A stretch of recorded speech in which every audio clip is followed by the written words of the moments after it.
not even about Santa Claus or anything like that. Like he's not going to believe in Santa Claus like from the beginning. Yeah, nice. Yeah, no, I remember you said you didn't want any type of shit like that. That's dope. But like, so what exactly is she gonna like throw at him or throw him into? Well, it's like there's books out there that are specifically built for that. Because like, say if we read him, The Will and World, the Schopenhauer. Schopenhauer. You read Schopenhauer to him. You have the actual book? I don't know. It's not the actual. I think you gave it to me. That's right. Yeah, the Essential, right? Yeah. I have it in my bag right now. Yeah, the Essential, yeah. Yeah, I was actually gonna bring this up. So, just real quick before we do continue, I am recording right now. Okay. So I've been recording a little bit, but I thought that was cool to like bring in about like how you're gonna introduce a kid to like concepts. Yeah, there's books out there that are specifically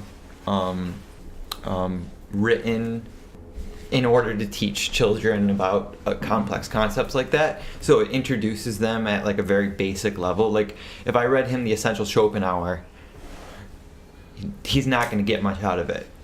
And yeah, probably.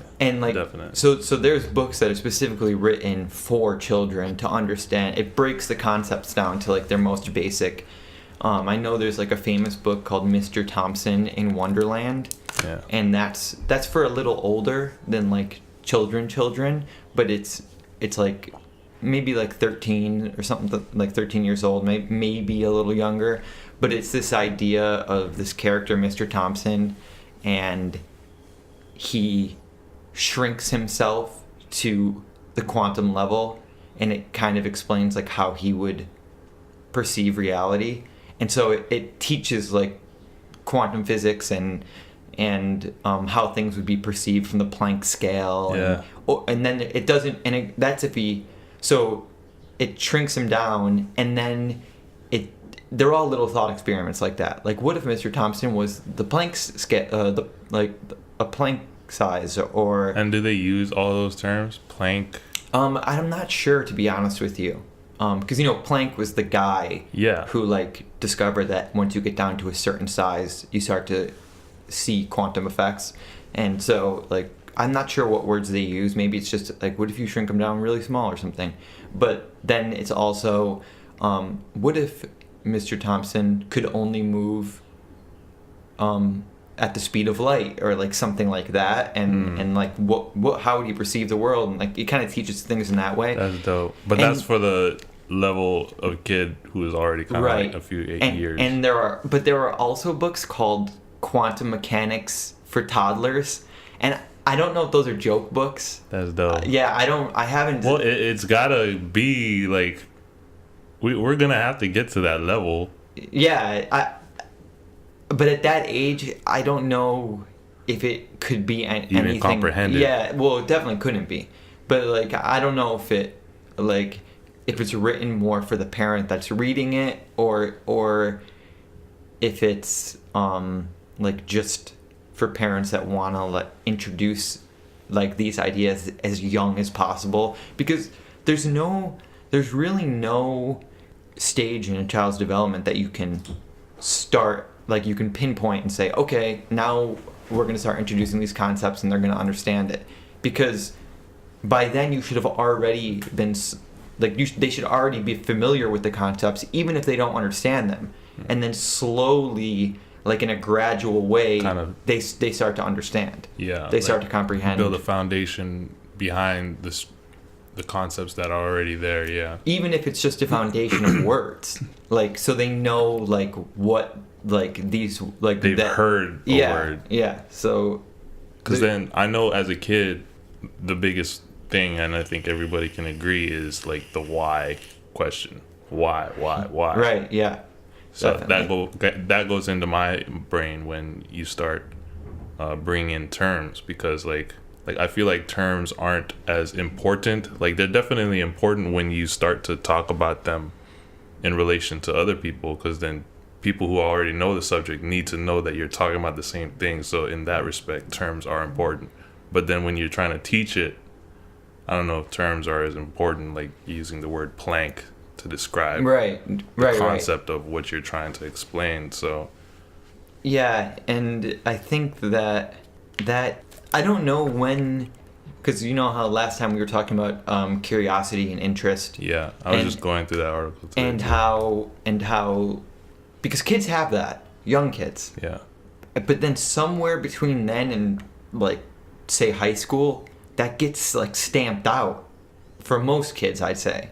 Like they just lose it, where they're not really, because like if it didn't, you'd think they'd be sitting in class, like especially classes that are like intrinsically interesting, like history or science. Like you're learning the coolest things that no one thinks is cool at the time. I didn't, you know, I didn't care at all.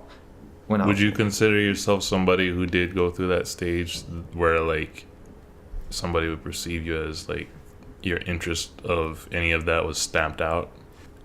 I mean, I know that it happened. I just don't know when.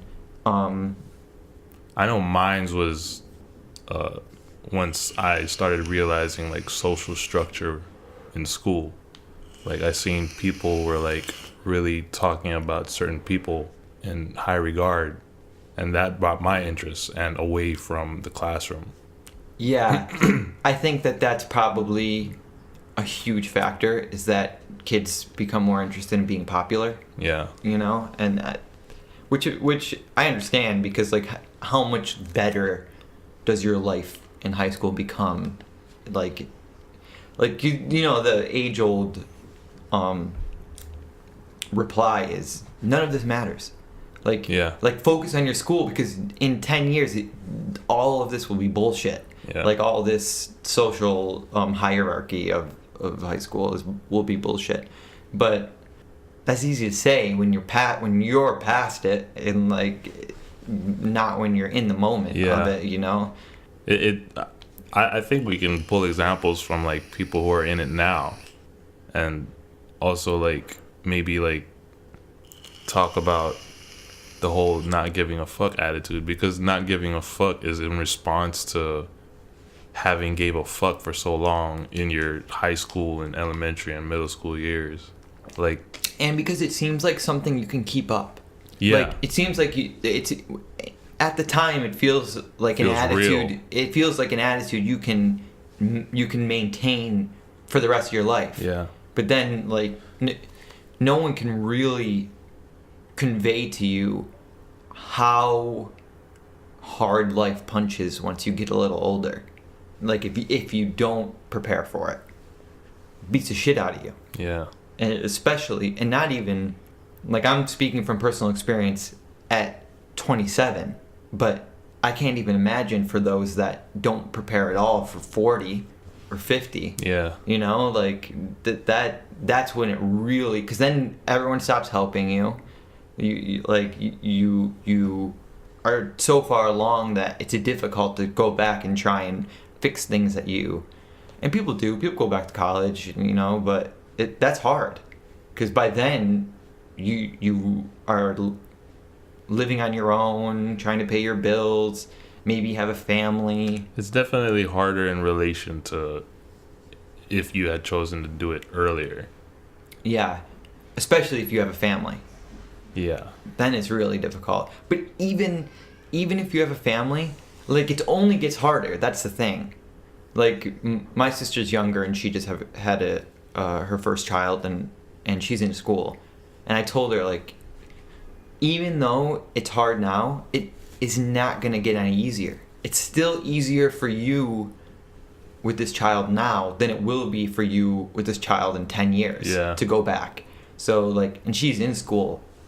So I was really just reinforcing it. Like, you need to stay. Like, like no matter how hard it gets, and especially with an, like, 5-month-old infant, like, keep it up, basically. That's dope. She's in school right now? Yeah, for nursing, like my other sister. That's cool though, because like, even if you already have a goal in mind and you're already headed towards that goal, being in school, they require you to have to like be in these other things that are unrelated, or at least at the time seems very unrelated to the thing you're heading towards. Yeah. And the perception of you has changed as you get older.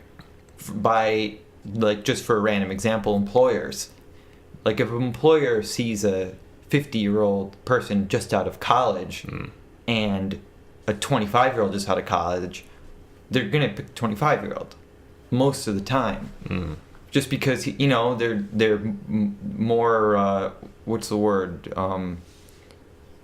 Is it virile, like just more like full of life, you know what I mean? Like more energy.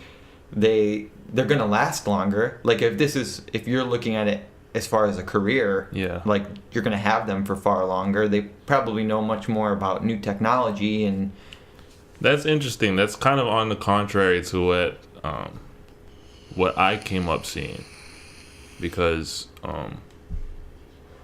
like, especially back in the day, like, me and my friends were in total agreement that if you had more experience outside of school, as opposed to just having your experience of life inside of school, people were more likely to take the person with all this experience. So the example is, you're taking somebody who has all this experience within employment related to the position that they're going towards. Right.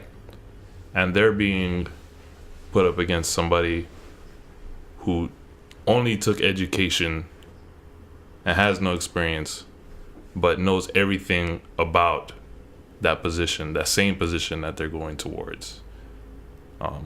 When presented with this example, me and I feel like the majority of the people I knew at the time could only see the person who had experience in the real world having any chance of getting to that position, because then you'd have to take into account, sure, you know everything about the place by the books, but how does that translate to application? I think it's important to recognize, though, that it's rarely just that choice. Yeah. Because there's going to be people that went to school have already... The problem is, starting at 50, even with all the life experience, there's always going to be people ahead of you. Like, what about the other 50-year-olds that went to school long ago, and they've also worked in the field that long? They're like, now you have a choice between, like, someone not someone with no life experience and an education, and someone with no education but life experience. Now you have someone with both, and you have plenty of them. You know, so it's really hard to catch up.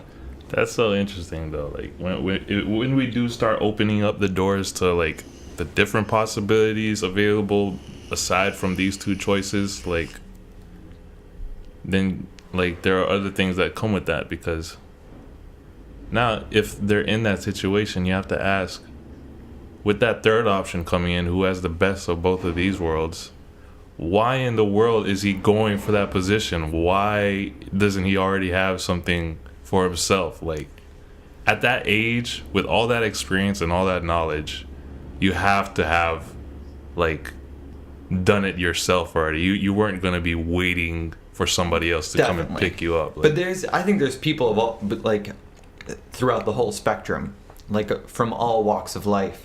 And there are some jobs where it requires a degree. Like, no matter how much life experience you have, you can't get a job, like, as a doctor, you know what I mean? That's a bad example because it's obvious, but, like, there are plenty of other positions where you need a degree to do it, even if you could do it with the life experience only. Like, they just like to have that on paper nowadays. Yeah, this is a conversation I had so much times before. Let's go back to the doctor thing, though, because that was something I had gotten into with so much people too. Like, I was of, and I may still be of it, and that's the view that you don't need education, or at least the formal type, to get a lot of these jobs. And a doctor was the main one that got bought up. And oh my God, I had like such a perfect example of somebody who defied that stereotype, because he got his job, and I don't know if you'd consider him a doctor. He works with brain scans, and okay, he's more of a technician. Okay. But he's definitely like, and he's also like learning on the job. I don't know if you'd call it formal education. Like, that brings up the question of what's the difference between an education and training. Right. But then, so he was an example I brought up because he literally found this job on Craigslist, and he worked his way up. Right now, he's a certified technician, and he's still learning more about the brain. And I'm not sure where he's headed towards with that, but I would say it's a little different because the job is very important, but people's lives aren't. He's not directly responsible for people's lives.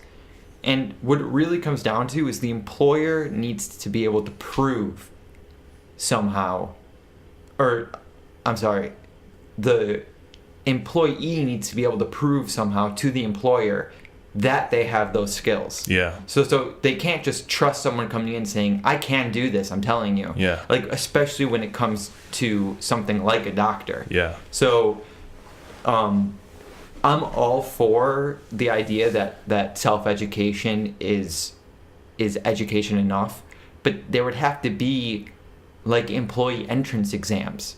So almost like whatever final test someone has to take to become a doctor, like, you could skip college if you wanted, but you have to pass like this massive test so employers would still only be hiring people that have degrees in medicine, but to get the degree in medicine, you could do two things. You could either go through college like most people do, or you could skip right to this final massive test that I mean, to really test for everything, it would have to be like, at least it would have to be like it couldn't be a test. It would have to be like a rapid program where it's just test after test, like making sure you really know everything. And if you passed that, like, it would be like a month-long program, say, instead of 8 years, and it's just a month-long program of just testing your knowledge to make sure you actually did teach yourself all this stuff. Yeah. I would be totally for that. But they would have to have something like that, because when I am going to the hospital to get treated, if you give me the option of two doctors and one of them went through formal training, the other one just taught themselves, unless they have something like that, I'm picking formal training every time. Yeah. Like, I love the idea, but I'm not letting them treat me. Yeah.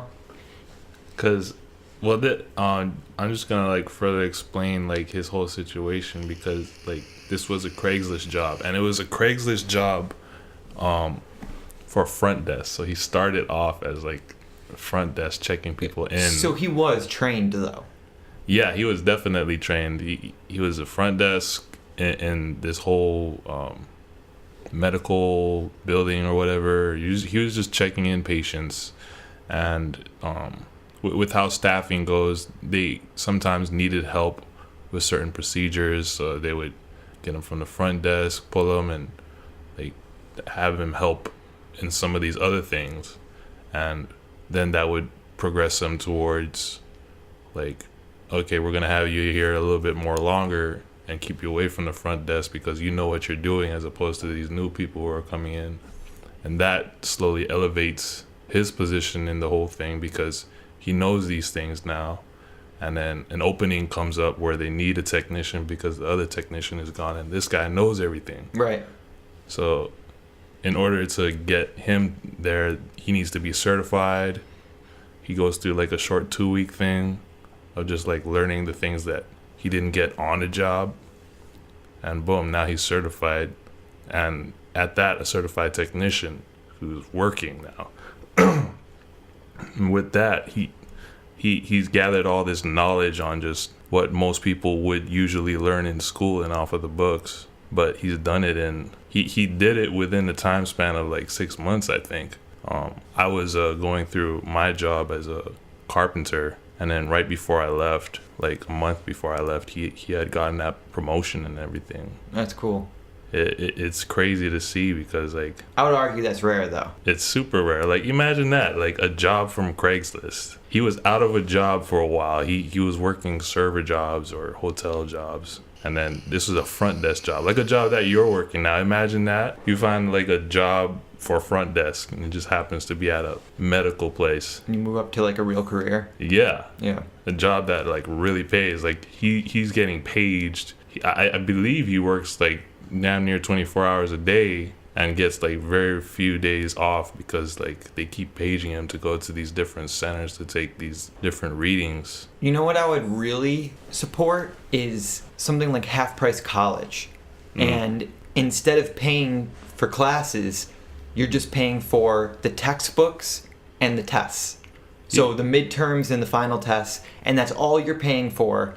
And so you don't have to pay the money for the actual teaching, and you can just teach yourself from the textbook. And I mean, I guess online college is somewhat like that. Yeah, I would think so. They got Coursera. I took a little nutrition thing like last year. But you still have to go through class, or how does that work? No, it's just on the totally phone. Teach yourself. Dude, I was just like outside of work.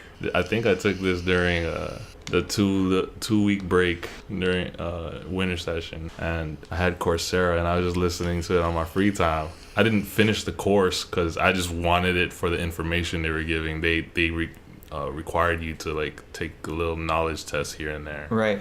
But then the course started going into like how to cook for yourself, and like, but yeah, I would like it's cool because like the Coursera thing I'm talking about, they have like free courses like that.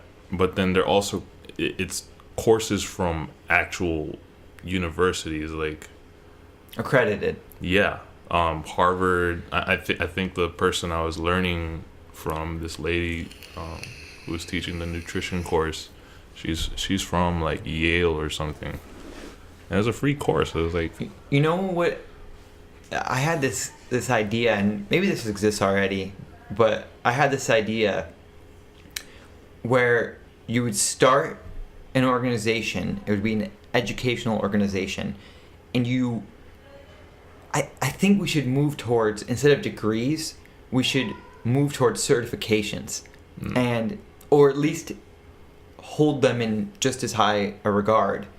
And it would be an educational organization where you get some kind of like official certification accreditation, and you have tests on everything you could think of.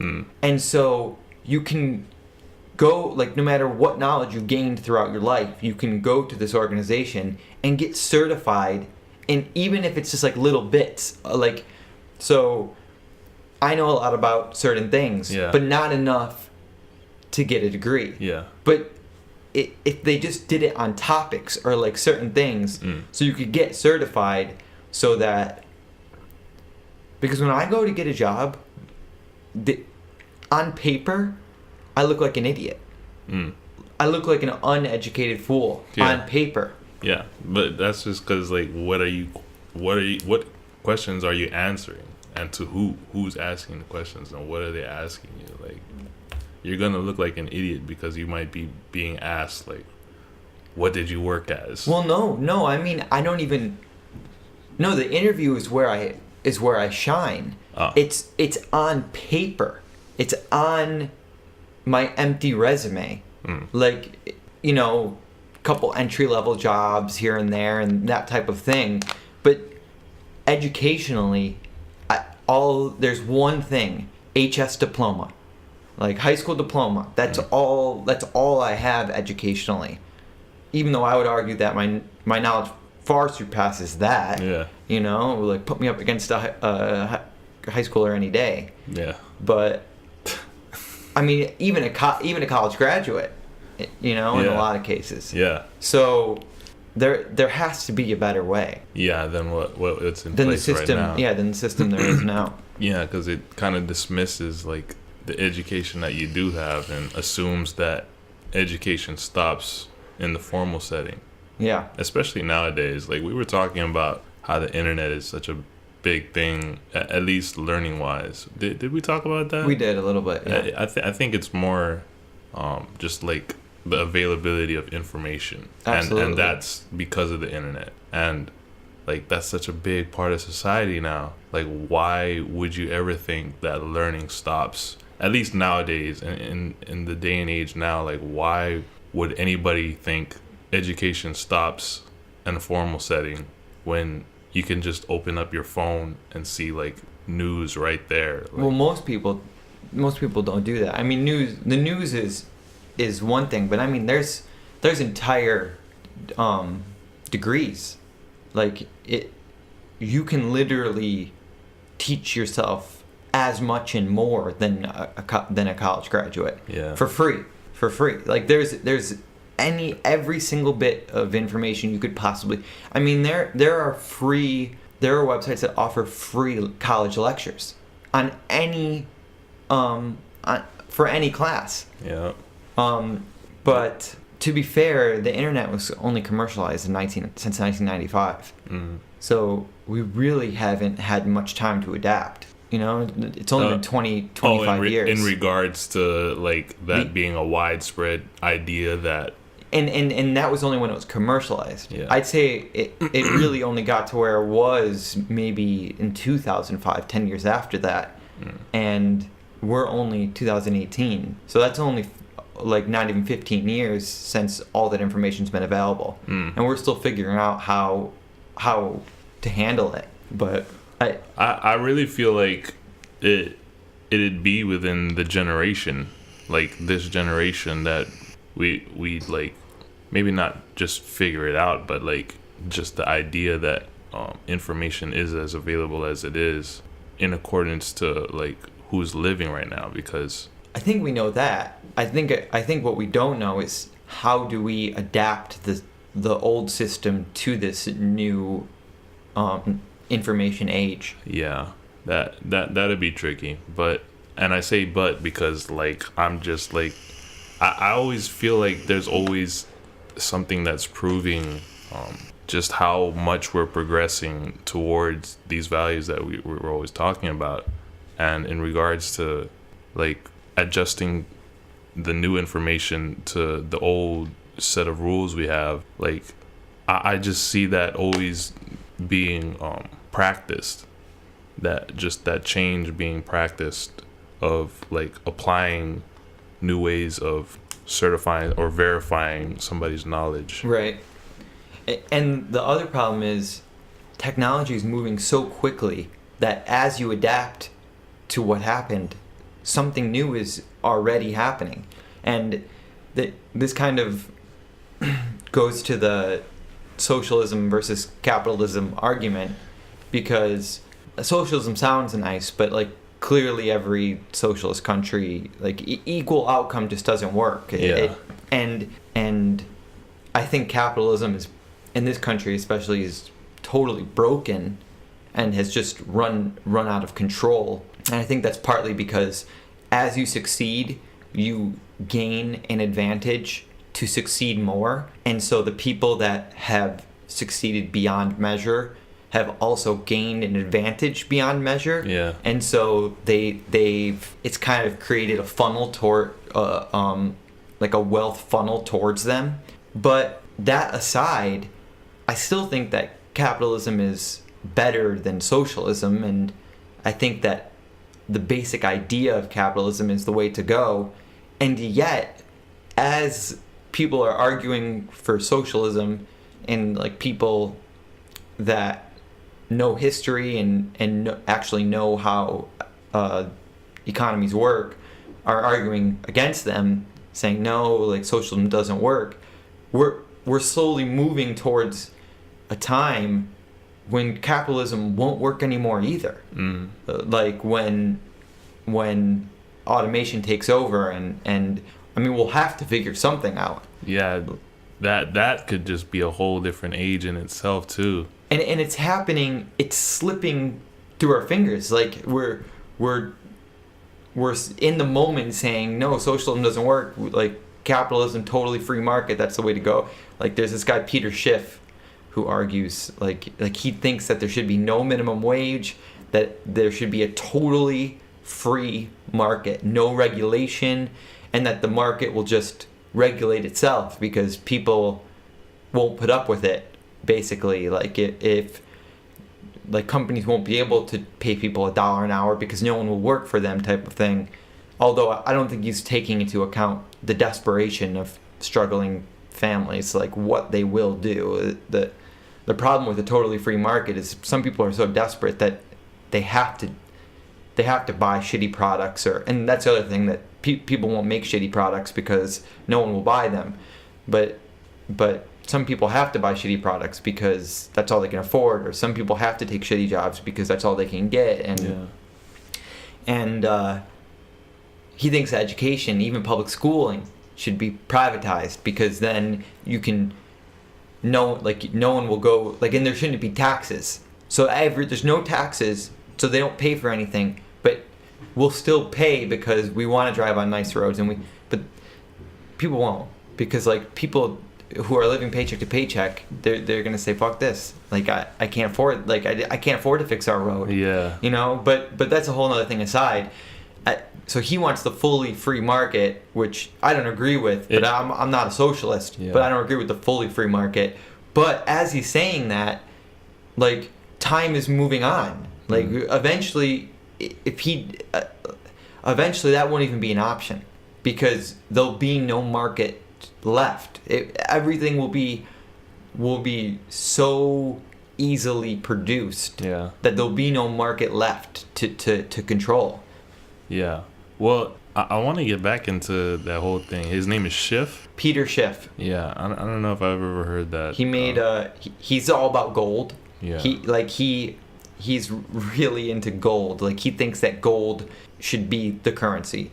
And like, he runs this company called Schiff Gold. Yeah, there's this company now called Gold Money that you can buy gold and they store it for you. And they give you a credit card or a debit card, so you don't have any money. You only have gold. And when you swipe the card, they transfer the exact amount of gold that's worth what you bought, and they sell it to pay for what you're buying. And so he thinks that gold is going to be like that eventually. Fiat currencies, fiat currencies are just like the dollar, or like any type of actual government currency. He thinks fiat currencies are going to fail eventually, and that gold will be the only thing. And he doesn't like cryptocurrency either. He thinks he thinks cryptocurrency will eventually collapse. Well, yeah, he thinks cryptocurrency will eventually collapse, but he thinks what will rise is a gold backed, because we don't have the gold standard anymore. You know, like we used to until like the 80s. I think Nixon was the one who got rid of it. He decided, like, this is just temporary, but we never went back, and we never will. So, like, our money actually used to be gold backed. It used to be, we used to have a gold standard. So he wants to go back to that. He wants a gold backed cryptocurrency, and he said that will eventually what rises. But yeah, he's all about capitalism. Like, he thinks the free market, like, regulates itself better than any government could. But I just don't think he realizes how powerful you become as you gain wealth. Yeah. So, and it's exponential. It's not a straight line. It's not a proportional line. Like, the more wealth you obtain, the more your power rises times 2. This is interesting. Well, there's 3 things in there, and I might forget a few of them, but I do want to tackle at least one of them while it's still in my head. And one of them is that the whole gold thing, like, that's so interesting. He wants a gold-backed cryptocurrency. Right. And they exist now. Yeah, I'm sure. There's a few small ones that people aren't really invested in, but they do exist, and they are possible. And I wonder why that and not something else. Does he mention why? Why gold? Yeah. Just because it's the most common. Because it's real. That's what it's something that that people that's tangible that people want. Like the dollar holds no intrinsic value. Yeah. But gold, he likes gold because it does. But in reality, it doesn't. Yeah, it doesn't. You know, like, I think that eventually... the dollar, you talk to anybody now, the way they talk about the dollar would probably be the same way that somebody who was, like, thinking about gold would talk about gold. Of course. And, I mean, that's how currency runs, isn't it? Like, you place value on whatever it is. It's just a resource. It worked back in the day because it was so rare, and even now, like, of course, it's just different. And I think eventually even the perceived value that's intrinsic to gold, that'll fade away. Like, I think in the future, like, things will become, like, our culture will change so much that no one will think of gold like, oh, wow, cool, it's a rock, you know, like, like, cool mineral. You know? Like, it's It'll be like super salt. weird. I mean, I'm thinking about it like that right now, and salt Me too. is actually a good one to bring up because that's potentially way more valuable than gold. Like, You save your life. yeah, so weird. And then so another point I want to bring up about the whole, like, the free market thing. It sounds like he's heading towards, or he wants. It kind of sounds like it's like kind of forcing people to adhere to, like, the outcomes of a free market like that, because He wants capitalist anarchy. He doesn't want... He basically wants as small a government as you possibly can. yeah, like, so with the example of, like, privatizing schools and stuff, and, like, it sounds like just forcing people to have to put out money for these things. Here's the argument, and I see where he's coming from. Yeah. So follow this. Am I right in saying that, though? Yes. Okay. So he says the reason college is so expensive is because, so just as an example, the reason college is so expensive is because the government offers subsidized loans, and because you can get loans so easily for college, they jack the prices because they know you can pay. Yeah. So his argument is, if you took that away, college prices would drop because you'd have to attract customers. Yeah. Nobody's going to be able to pay for college if they don't have... The problem is, we want colleges to be, like, there's a distribution of wealth by the government that is important. So we want colleges to be nice. Like, we want them to have all the extracurricular, like, all the extra bells and whistles. Like, and they do that with money. And you want a nice college. And is there a way to have a nice college but still have cheap college? I think so, but I think the problem is where the money's coming from. Yeah. I think what's more important is where we spend money, not it's not that the colleges are getting money. It's that it's not that the government pays for these things. It's that they're distributing, like, our taxes in the worst way possible. So I don't think taxes are a bad thing, but I think that the way that the government uses them is ridiculous. Yeah. And that's the biggest problem, is that I think the biggest problem isn't government regulation. It's who's in it. It's who's running it, you know? Like, government and government regulation, that's just a machine. Yeah. That's being operated by people. And it's the operators. It's not necessarily the machine, although I think the machine could be reformed as well. Yeah. But I don't think the machine is the problem. I think it's the operators. And I think you need something in place to combat human greed, because I think that human greed at a certain point just takes over.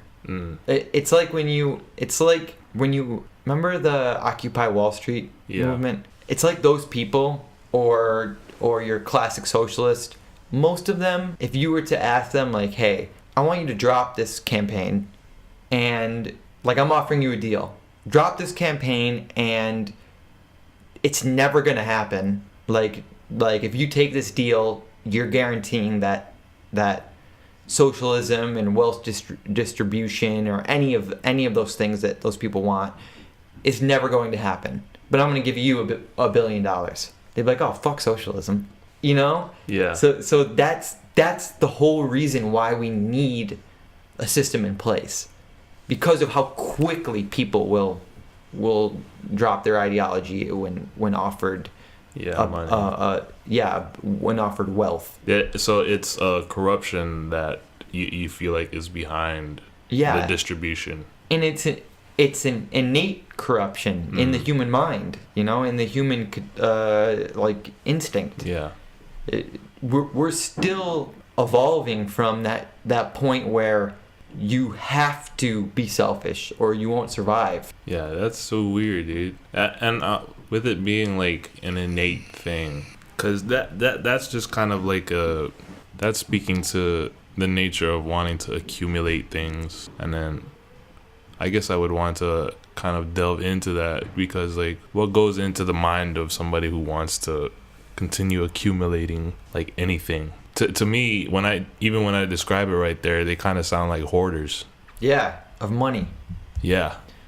And that's the thing, they hold so much wealth and power that, I mean, all it would take is, because it's the redistribution of wealth, like, I'm not even all about that. Like, I think that there is a huge problem with wealth inequality and greed in this country.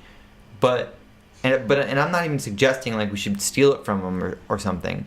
But there needs to be some kind of, and I've been thinking about this a lot, and I still haven't figured it out. But if there was some kind of system where, because and we've spoken about this before, but there's always that problem of raise the minimum wage, then now you raise the price of products, or raise the taxes and now you lower the wage, or it's always that scale that balances itself, but the equilibrium is always with them getting the money they want. Yeah. So it's almost like you somehow have to devise a system to prevent them from being able to make that much money. And like you have to just be okay with being rich and not super or ultra rich. But then the argument is, well, then there'll be no incentive for them to go out and make these great technological advancements and provide for people, because, and that was the problem with socialism. Like, why would you go to school for 8 years to be a doctor when you're going to make the same as your neighbor who digs dishes? So there's that problem of incentive. And I think that something like universal basic income in the future with automation will be a huge piece at least to the solution to that problem, because people will be freed up from any of those jobs, and there'll only be jobs like the doctor. So you'll be able to just pursue your passion and that's the thing. Maybe at that point some version of socialism will be best, where we all make the same, and if you want, because the problem isn't people being super rich. That's not the problem. Like people kind of get caught up in that. The problem is people being super poor. Yeah. Like if you could just bring everyone to like comfortable middle class, and then let those people like who want to go beyond that go on and make their millions and billions, then that would be fine. Like who cares if there's people living like gods, as long as like everyone's all right. Mm-hmm. So that's the system we need. And people think that to do that we need to bring the upper class down to bring the lower class up. But I'm not sure that that's the answer. Yeah, I'm wondering if that problem is even solvable, or if we're kind of fighting against what is just natural. There's what's his name? Jordan Peterson he kind of touched on it lately, and in I think it's his most recent podcast with Joe Rogan, and he kind of brought up real quickly the 80-20 rule, but he brought it up as like a 90-10 rule or whatever, and how that's kind of evident in. Explain real quick. 80-20 is that, for as an example, 80% of things will have 20% of stuff, and what? The 20% of things will have 80% of everything. So put that in.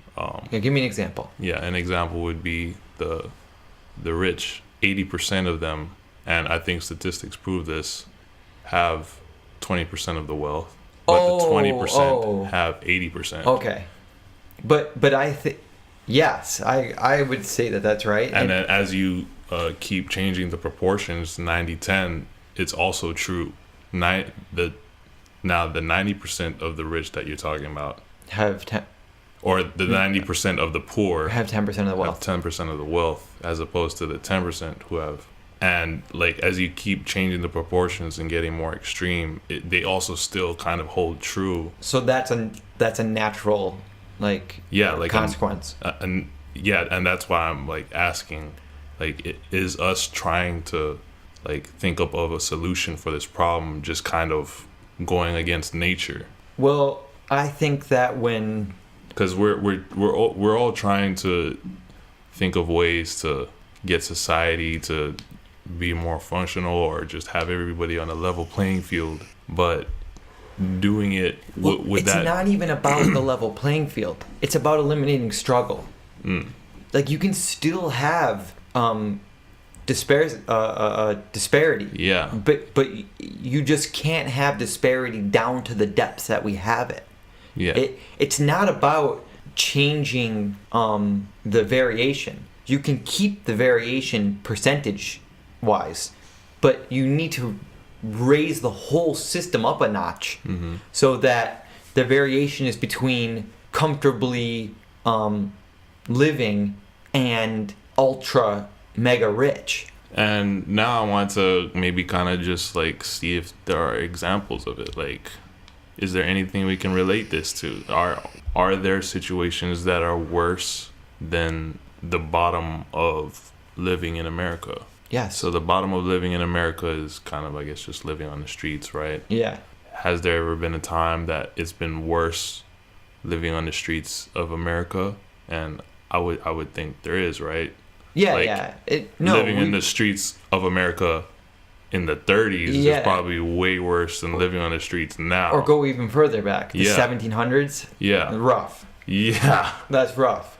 Yeah, and that just kind of seems like the cycle that's going on here. We kept reaching to bring these people back up with us, and I think they just naturally the system is naturally moving up notches. Yeah, I agree, and there's a lot of evidence to suggest that. But I would also argue that once automation comes in full force in the next 30-40 years, I think it will be nothing short of immoral not to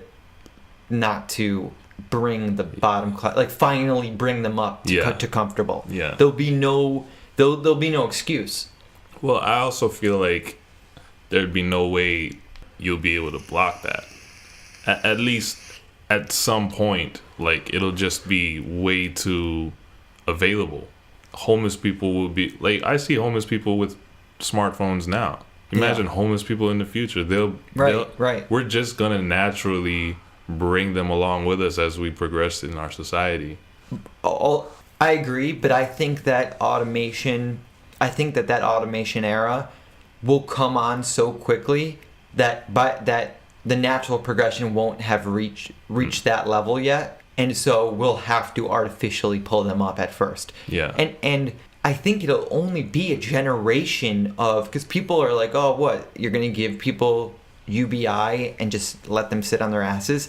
I think it'll only be maybe a generation of some people doing that who are just, but people that who grow up in that system, like they'll just grow up knowing like, do what you love. Like, that's the point of life. Like, you know from birth, like, you're raised knowing, I'm good. I know I'm going to have shelter, food, comfortable living. Like, that's guaranteed now. So now it's just like, what do I want to do with my life? Like, and you know, that's like slightly part of our educational system and just like our culture, like, pursue your dreams, but really everyone knows in the back of your mind, and this is like instilled even on like a subliminal level, do what you love, but you gotta make money. Yeah, you gotta make money doing it, you know? So imagine taking that out.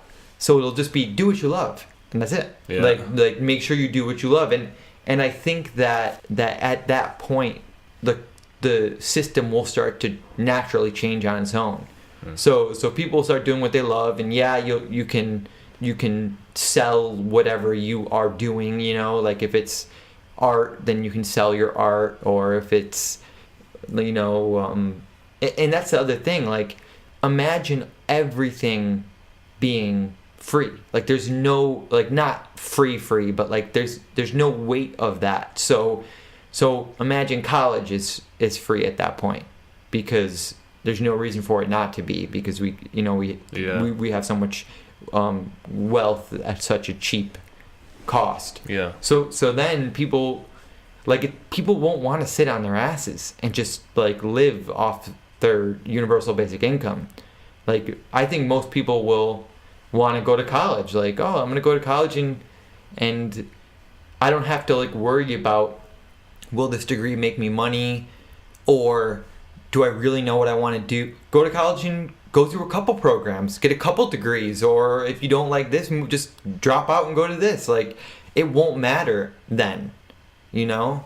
So I think that the whole culture will change towards this idea of, because now it's more centered around success and survival. Like, you need to survive, and then if you have that locked down for whatever reason, now you need to succeed. Yeah, that's right now. Yeah, and I think in the future it'll be more centered around, instead of survive then succeed, it will be discover your passion and then find happiness. Yeah, you know, like it'll be you know, passion happiness instead of survival succeed.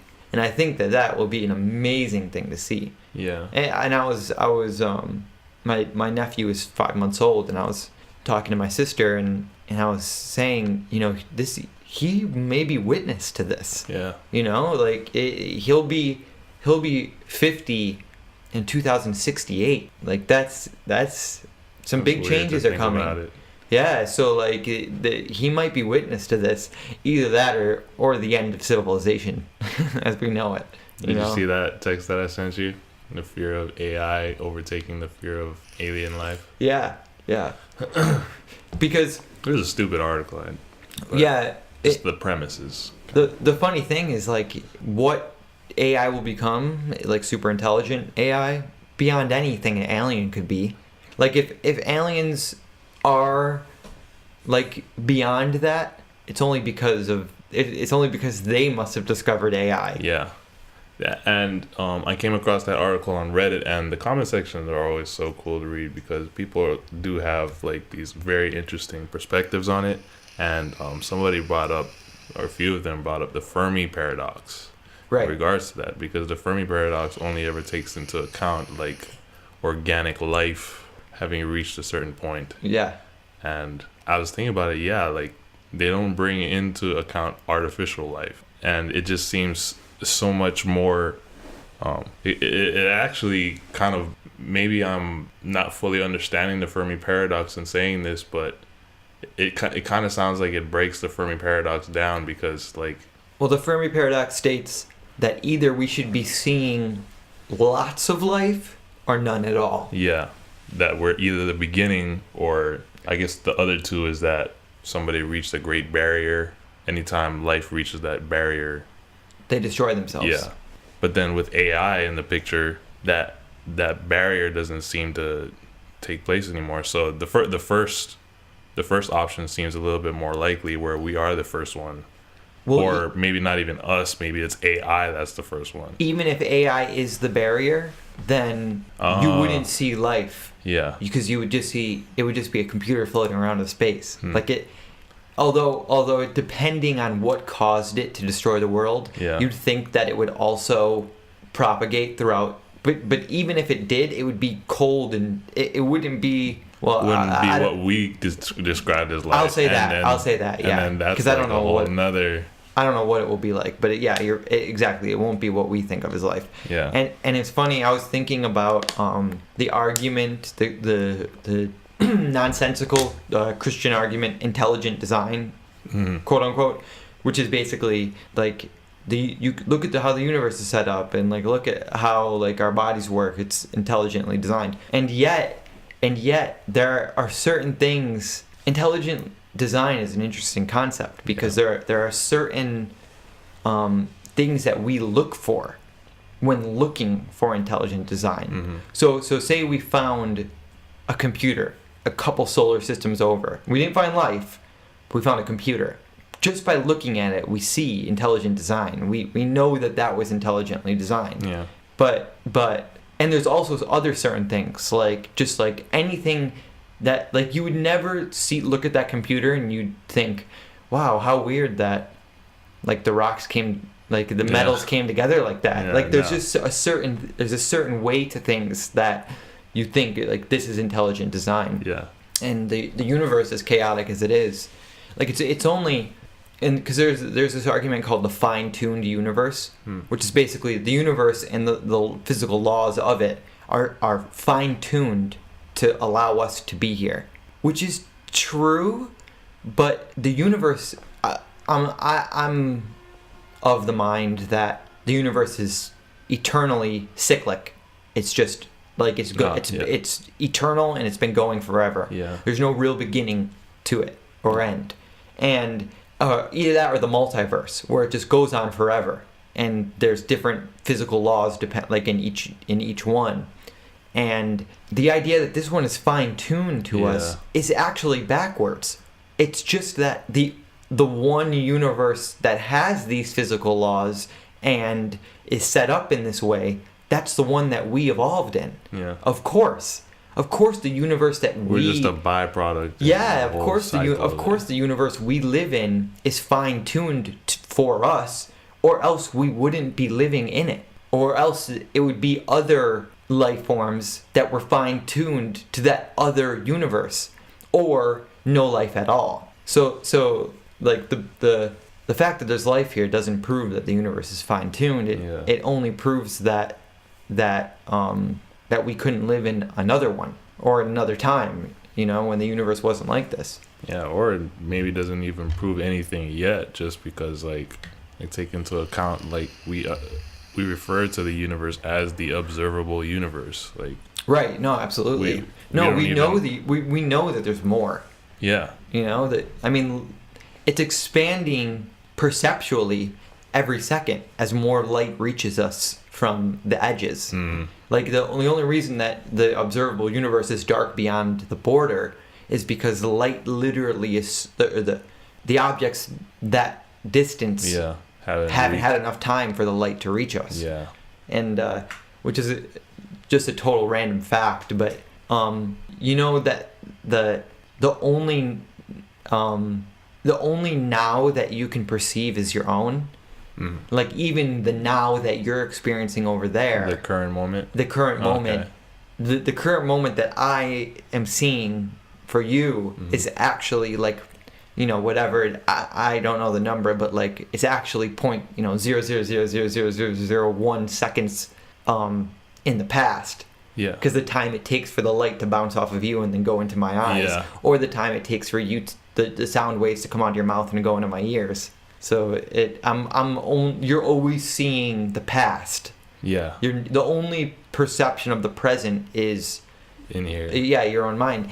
And even then, who knows how long it really takes before a thought to come up, and then before you recognize it. Yeah. So before you perceive it. I would like to say imagine that, but then I'd probably blow up some heads right now. But intelligent design if we like when we look out for alien life, we're not looking for like true intelligent design. We're looking for life, like like biological life forms. Yeah. And that's funny because like I think that any alien civilization that is able to travel cosmically, like vast distances, I think that the only way that a civilization gets to that point is through AI. Because I think maybe given enough time, a civilization could, but I think that AI always comes before that. So AI always comes before, like in the progression of technological advancements. Yeah. I think AI, super intelligent AI to be specific, always comes before intergalactic travel. I'm actually like really I wonder about that because we're currently like seeing progress being made and like they're critical to our survival and could help us in like our progression towards the future. Well, if we do it right, it'll solve every problem we have. With AI? Yeah. If we do it right. But in regards to what I'm talking about, like we're always constantly making progress in these certain things that are just like, wow, like you would have thought, or at least in my mind, I would have thought AI would have helped us at this point, like get to that, which it probably most likely did, but it's not to the point of the intelligent AI that we're scared of. Right. Or excited for. Yeah, like, and so that has me questioning just like how far are we going to get in our own lives before that moment of, I guess it's called the singularity, right? Right. Well, that's Kurzweil's term. I like the term. Yeah, the more accepted term is intelligence explosion. Huh. So it's the idea that the intelligence takes off. Yeah. The hell?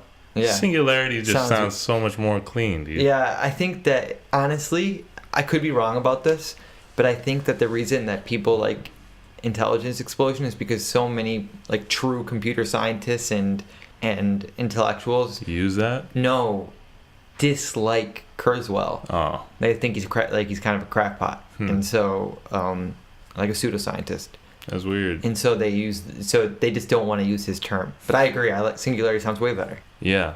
And like, but just going back to the subject we were talking about, like, who knows at what point that super intelligent AI is going to come about? We may already be at that stage of like space travel, not because I'm wondering about that. You're of the opinion that by the time of space travel, we will have had like crazy AI. Intergalactic travel to where people are talking, where like, you know how people say that they've seen UFOs? Like if an alien civilization can has the technology to not just come here but like come down and like watch us and visit, then like that type of technology is only, I think AI comes before that. That's so cool. Because think about it, I think that we'll have AI in 100 years. Like I'm trying to make like a big estimate. Yeah. Because it could come before that, but if say within 100, I say that we'd have something damn close to it. And do you think AI comes before or after quantum computing? Do you think they're the same thing? No, I mean they're not the same thing, but I think that it comes after. I mean, because we already have it. Yeah, like, we already have quantum computing, right? But not to the level of not everything else right now. But and it's not faster than a classical computer yet.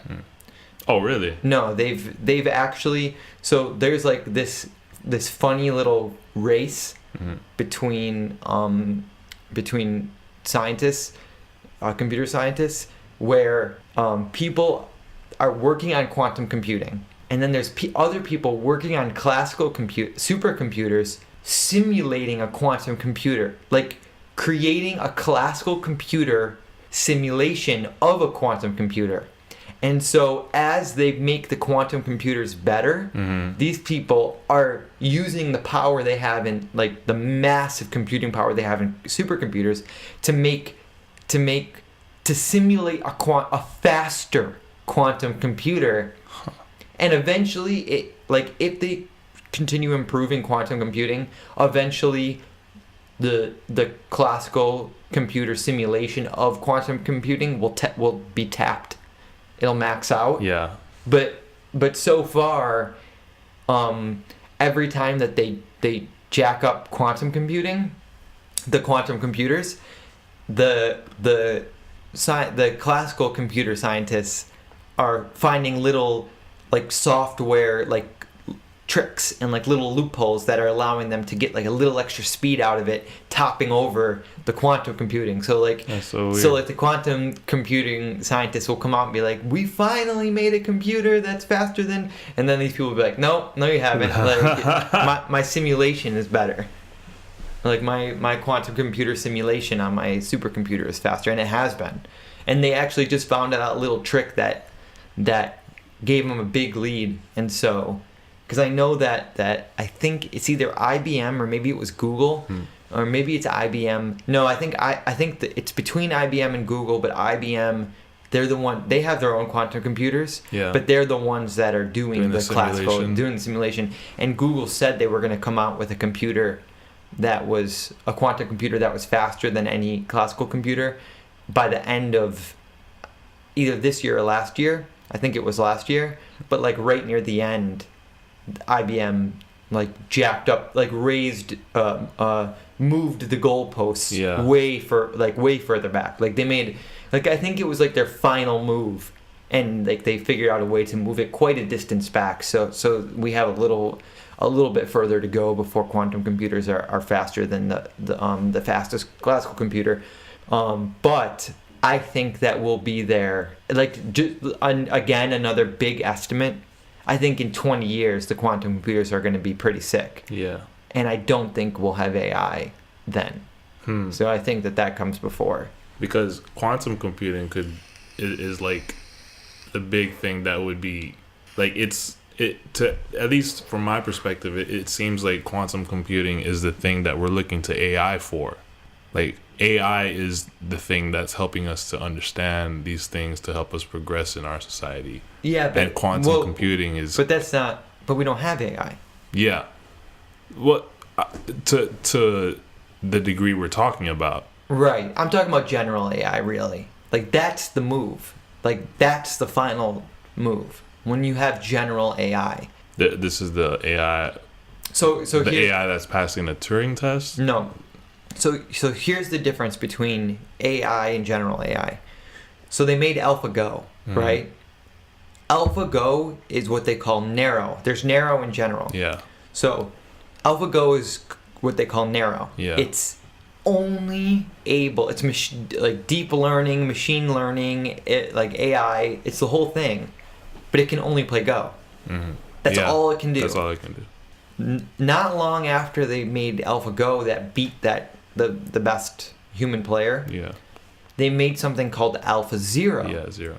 AlphaZero taught itself. Had no proclivity for Go. They built it as a chess engine, right? And so it learned, like it was able to learn the game better than AlphaGo in something like less than 24 hours. It was like a couple hours. Yeah. I think it was 6 maybe. So it went from just it was a learning. It wasn't a Go machine, and it wasn't a chess machine. It was a learning machine. So that was a huge step in general AI. But real general AI is something that you could say anything to. So you could say solve global warming, or you could say crack the win me or not win me, but make me a bunch of money in the stock market. Yeah. And even though they're totally different tasks, just by having access to the world's knowledge, like connect it to the internet, or I mean that's the wrong move. Like just disclaimer, like the first general AI should not be connected to the internet. Yeah. But basically you you have like an offline storage of all the world's knowledge, and you have it connected to that totally offline, and just it's just a learning machine. So it's general in the sense that you can ask it anything, and just by using the knowledge it has, it can solve the problem like a human does. So it's not programmed towards any specific task. It can solve anything, and so that's narrow and general. And then there's also another thing between like human level and non-human level. And some people argue, well, because it's a computer, it's automatically going to be like superhuman. Like like getting to human level AI is like an imaginary goalpost because it'll instantly be superhuman. But I would argue that the definition for human level AI shouldn't be human level intelligence, but human level understanding. So to the point where you could say to the AI, what philosopher do you most resonate with? And it could answer you. To me, that's human level. So, and I think that's important because you could, like, the whole issue with like the Nick Bostrom's paperclip machine, which I actually think, I actually just learned not long ago that may not have been him that came up with it. It may have been another computer scientist. I forget his name, so I apologize to him. But the paperclip machine, where it wants to make paperclips, and in the process it destroys the world so it can use all the energy towards making paperclips. Yeah. The problem with that is, like, if you had a human level AI, in the sense that I'm talking about, The human level, it wouldn't do it. It'd be like, no, I'm not making paperclips. What the fuck? Like, why would do you know what I am? Do you know what I can do? You want me to make paperclips? Yeah. Or whatever accidental, mundane task that a non-human level could get stuck on. You know, like eliminate cancer and it kills everybody. Yeah. Like, that's a little more reasonable. Like, that's like a little more realistic.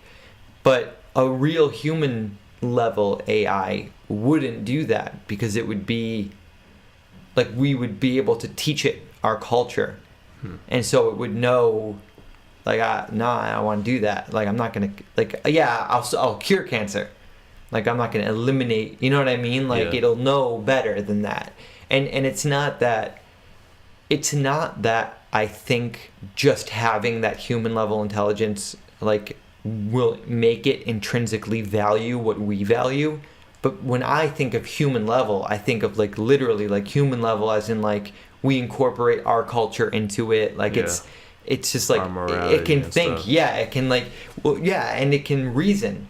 So even if it's so smart that it's like, no, I know that morality isn't whatever, like, and that's why I think consciousness is important too, because if consciousness comes along, I think it would be much easier to teach, like you see how, like, what you are, and, like, you can suffer, and that's why you don't want to put that on anybody else.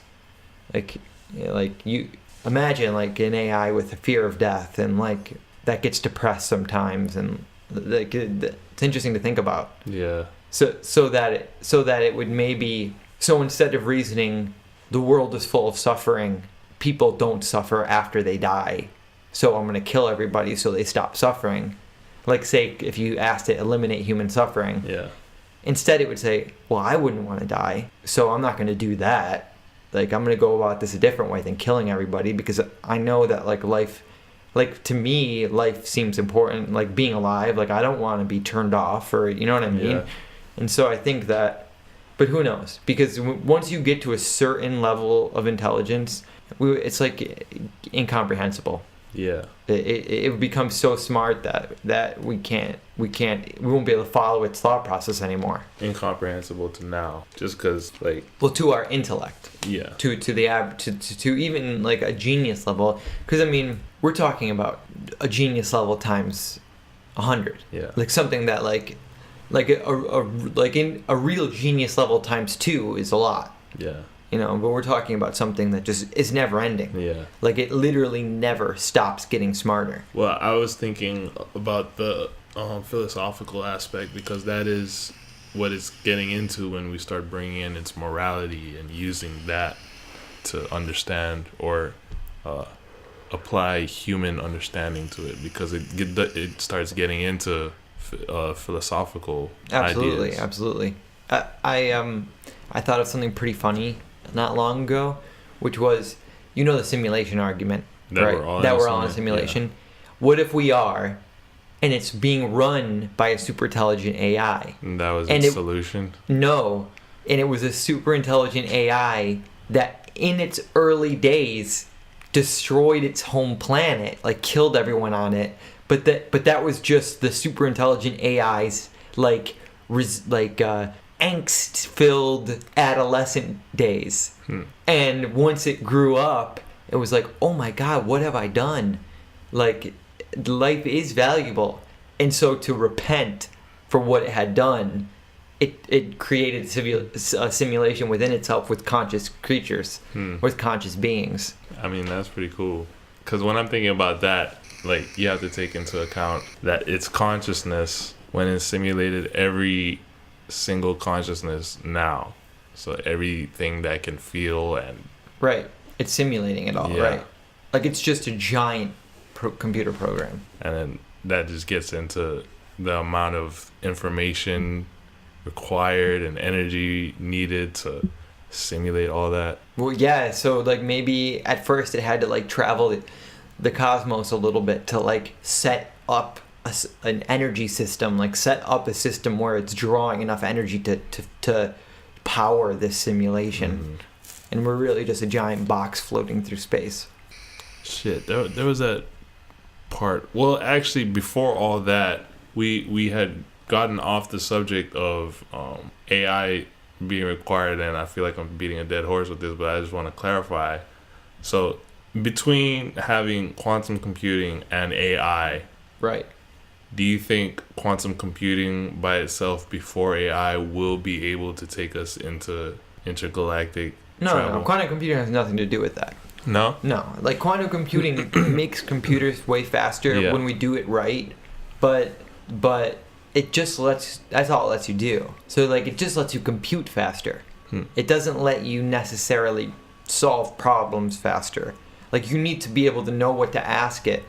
And like we're first of all, we're in the early stages, but like I think that once we have general AI, it will take advantage of like improve and then take advantage of quantum computing. But I still think that the thing then is just that it's the user that can't use quantum computing to that level of intergalactic travel. Right, okay. and maybe we'll use quantum computing. Like maybe when we finally get general AI, quantum computing will be necessary in a way, or be like a stepping stone. But when you think about it, our brains aren't quantum computers. Yeah. So we don't need it for general intelligence. So we don't necessarily need it for artificial general intelligence. Brains? Quantum computing. Oh. So you understand what I'm saying? Like our brains aren't quantum computers. Yeah. And we were able to have general intelligence. So clearly that's not necessary for general intelligence. And some people often say that the computer brain analogy is bad because our brains aren't computational in that way. Mm-hmm. Like computers is just like binary, but our brains aren't that way. But there is something to it. Like there is, I don't know enough about it, I guess, to say one way or the other, but there is something to it because once you get down to like the lowest level, then what is it? Like what if it's not ones and zeros? Then what is it? And I know that there's like neural potentiation where the way that neurons fire is they build up a certain amount of energy, and then once they reach the threshold, that specific neuron fires. And that's how all of them work. Yeah. And so they're always, it's not necessarily on or off. It's like building and then on or off. But down in those building blocks, aren't those on or off? Like, you know what I mean? Like, but then you get into serotonin, dopamine, like how like those are like major aspects to how we experience the world. and yet why? Like, why, when you get a bunch of serotonin together, like, how does that change how we feel? Yeah. Because it's just a chemical. Like, you know what I'm saying? Like, there's really it's really strange how it works. So it's clearly some electrochemical system. But like, the fact that you get a bunch of chemicals together and you electrify them in a certain way gives you experience. The idea mostly is that it's information processing, that like those chemicals like it's just information, and like the way that it's processed, we're just experiencing those processes. But a computer can be that way. Like, a computer you can simulate, or like a computer can be an information processing machine. But because it kind of sounds like, but I would assume you're not.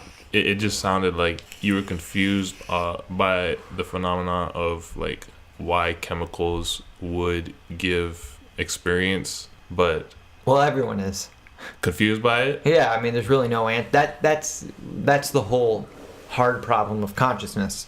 Because at least from my perspective, it sounds like it's the structure and not just single.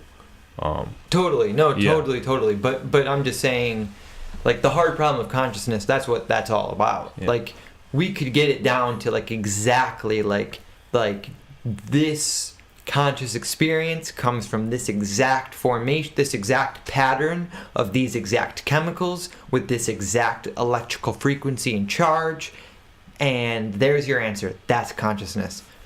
That's the easy problem. The hard problem is, wait a minute, why? Why does that give you experience? Yeah. And so everyone's confused about that. I think we got into it in our very, very, very first one about like just experiences and the structure or the connection of all of them being consciousness.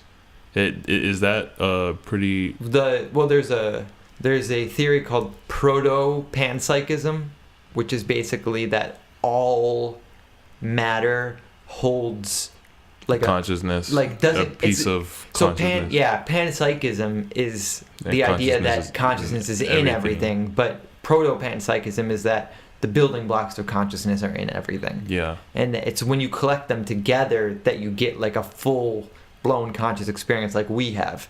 Yeah. But no, so that was just kind of an aside. What I was really talking about was the analogy between a computer and a human brain. Because some people argue that a general AI or consciousness, or maybe not general AI, but conscious AI will never be possible because our brains don't work binary. It's something else. Yeah. But you'd think that given enough computing power and enough knowledge of how the brain is structured, you could just simulate whatever's happening. Like, there's no reason to think that you couldn't, there's no reason to think that you couldn't perfectly simulate that pattern. Like, unless those exact pieces of matter and types of matter, I should say, and that exact electrical charge is absolutely necessary, which there's no reason to think that that's the case. Like, there should be no reason you could take the exact pattern of our consciousness and simulate that pattern on a computer.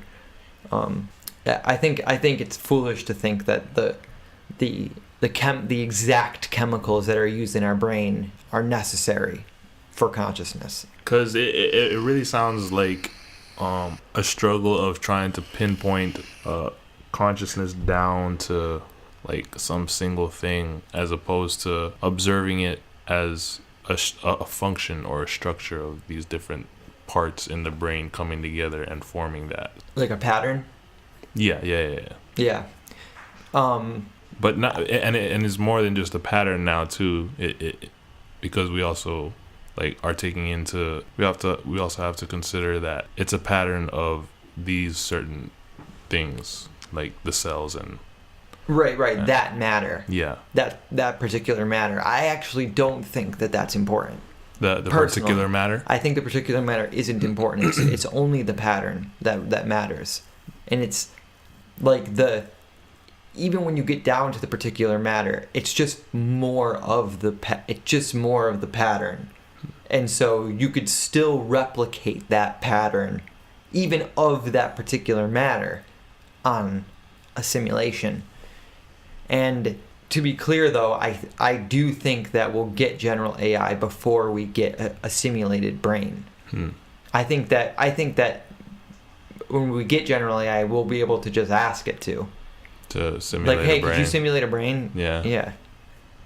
That would be interesting. Yeah. Like, hey, maybe that could be the first thing that we ask it to do. Like, can you create well, first it would have to create a perfect 3D scanner so that we could get, like, down to the micro level. It's gonna be fucking nitty-picky as shit. Yeah, so well, first, before I simulate your brain, I need to you do guys this. didn't even make the thing needed to create this, so I'm gonna go ahead and do that first. I gotta do everything, yeah. I gotta do everything here. But even that shouldn't be...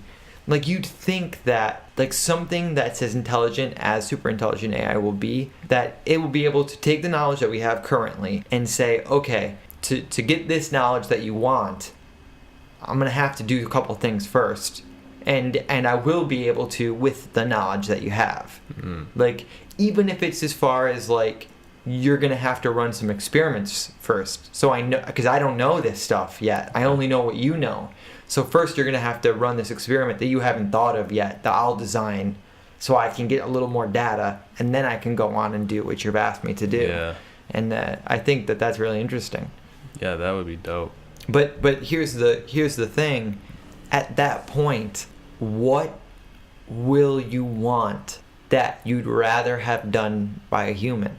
Just in general? In general. Art, maybe? Like, art, probably. Like... that will stay ours for a while. Yeah. But once, because art is one of those things that you can appreciate the art of an idiot just as much as the art of a god. Like they give you two different things. Like, wow, this is the art of a god, or like, wow, this is the art of someone who like is just a total idiot who like has like no influence on the world at all, but like that's cool in its own way. You know what I mean? So art's one of those things that I think we'll be able to keep. But beyond that, what would you want done by a human anymore? Anything, I mean. Like I can't think of anything. Like besides some like different forms of art. Like actual artwork or music. Well, because then with bringing art into the picture, you also have to take into account the observer. Like, art is, or beauty is subjective. In the eye of the beholder, yeah.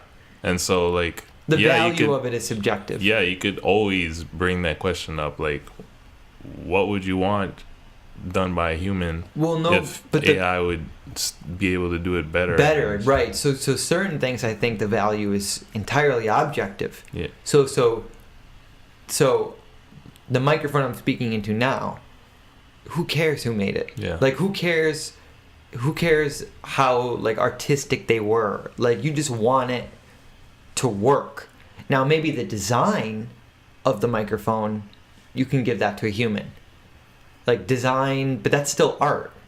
But when it comes to the efficiency and the engineering of it, you want AI. Always AI. You want AI. It's gonna do it perfect every time. So I'm not sure. Like I think that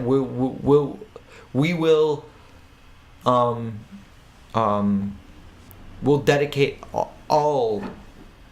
every task to it besides art eventually. Yeah. There'll be no reason not to. There's something I've been wanting to get into, and it's structuralism. Have you come across that term? I have, but you'll have to remind me. It's really hard for me to explain because I'm still like getting into it right now too, and what sparked my interest in it was the last Philosophize This episode. Yeah, that's where I've heard it, and I've listened to it, but I don't remember. He really didn't get into it at all. He more got into semiotics, and he was, I think he was gonna get into structuralism in the next episode, but I didn't want to wait for that next episode. I had to go and look it up, and so far what I've gathered about it is it more has its roots in language, which is why it has the relation to semiotics that it does, because of like what words mean, and with signage and the sign. I'm forgetting the terms that they use, but structuralism kind of delves into that, or is maybe more the question of like at its base, from what I understand, is kind of like what came first, the chicken or the egg. Okay. And with regards to language, you kind of have to ask, like, I remember it now, and it, from what I remember, it's the idea that to understand culture, you have to understand what produced it. Yeah. And this kind of reminds me of is that what structuralism is? Yeah. And it kind of reminds me of Marxist superstructure. Yeah. Which is the idea that where you so structuralism is to understand culture, you have to understand where it came from, and Marxist superstructure is to understand, or I mean, the Marxist superstructure is that you can never separate what you produce from the culture or like structure that you produced it from. Yeah. So you could only ever get something because it was in that environment. Right. Yeah. And this idea really interested me because it reminds me of how minds are encumbered or unencumbered, and we spoke about this before, by your financial status, and certain people, like when you're creating from a lower class, you get a certain type of, I mean, this explains why some people's music, say, or their writing or their artwork is so good when they're barely surviving, and like they're poor and they're just like struggling in society, and they produce this amazing art. But then as soon as they gain success, now they're creating from this different world. And so now they're creating from the world of being rich. Of being rich, yeah, the world of not having survival problems. Yeah. Of what's it called? Of abundance. They're creating from this world of abundance instead of this world of struggle, and their art suffers. But that's pertaining to art. But I think that in other aspects, it's the total opposite. Like, I think that some of the greatest minds like were able to come up with what they did because they came from they had this superstructure of wealth. Yeah. So where their minds were freed up from thinking about survival and the paying for their next. Yeah, they were just able to focus bill on the thing that they set out to do. Right. I want to tackle the art thing though, because like I don't know if I could really, because art is always going to be subjective. So when I think about how people usually perceive artists' later work as not as good as their more original pieces, the idea that just popped up in my head right now would be more because like it's a new environment that they're creating from now. Whereas the old music came from very relatable places. people were able to relate to what they were talking about or the sounds that were coming out of. Well, to be clear, I just want to like make sure we separate the people that whose art just evolves and matures over time, and people that literally like don't know what to like don't have that muse of struggle anymore. Yeah. And like the example I'm thinking about right now is like certain rappers who made it by rapping about their struggle growing up. Yeah. And then once they gain success, they rap about their success, and no one wants a part of it because it's just sound the same. It just doesn't have the passion that it used to. It doesn't have that fire like it used to because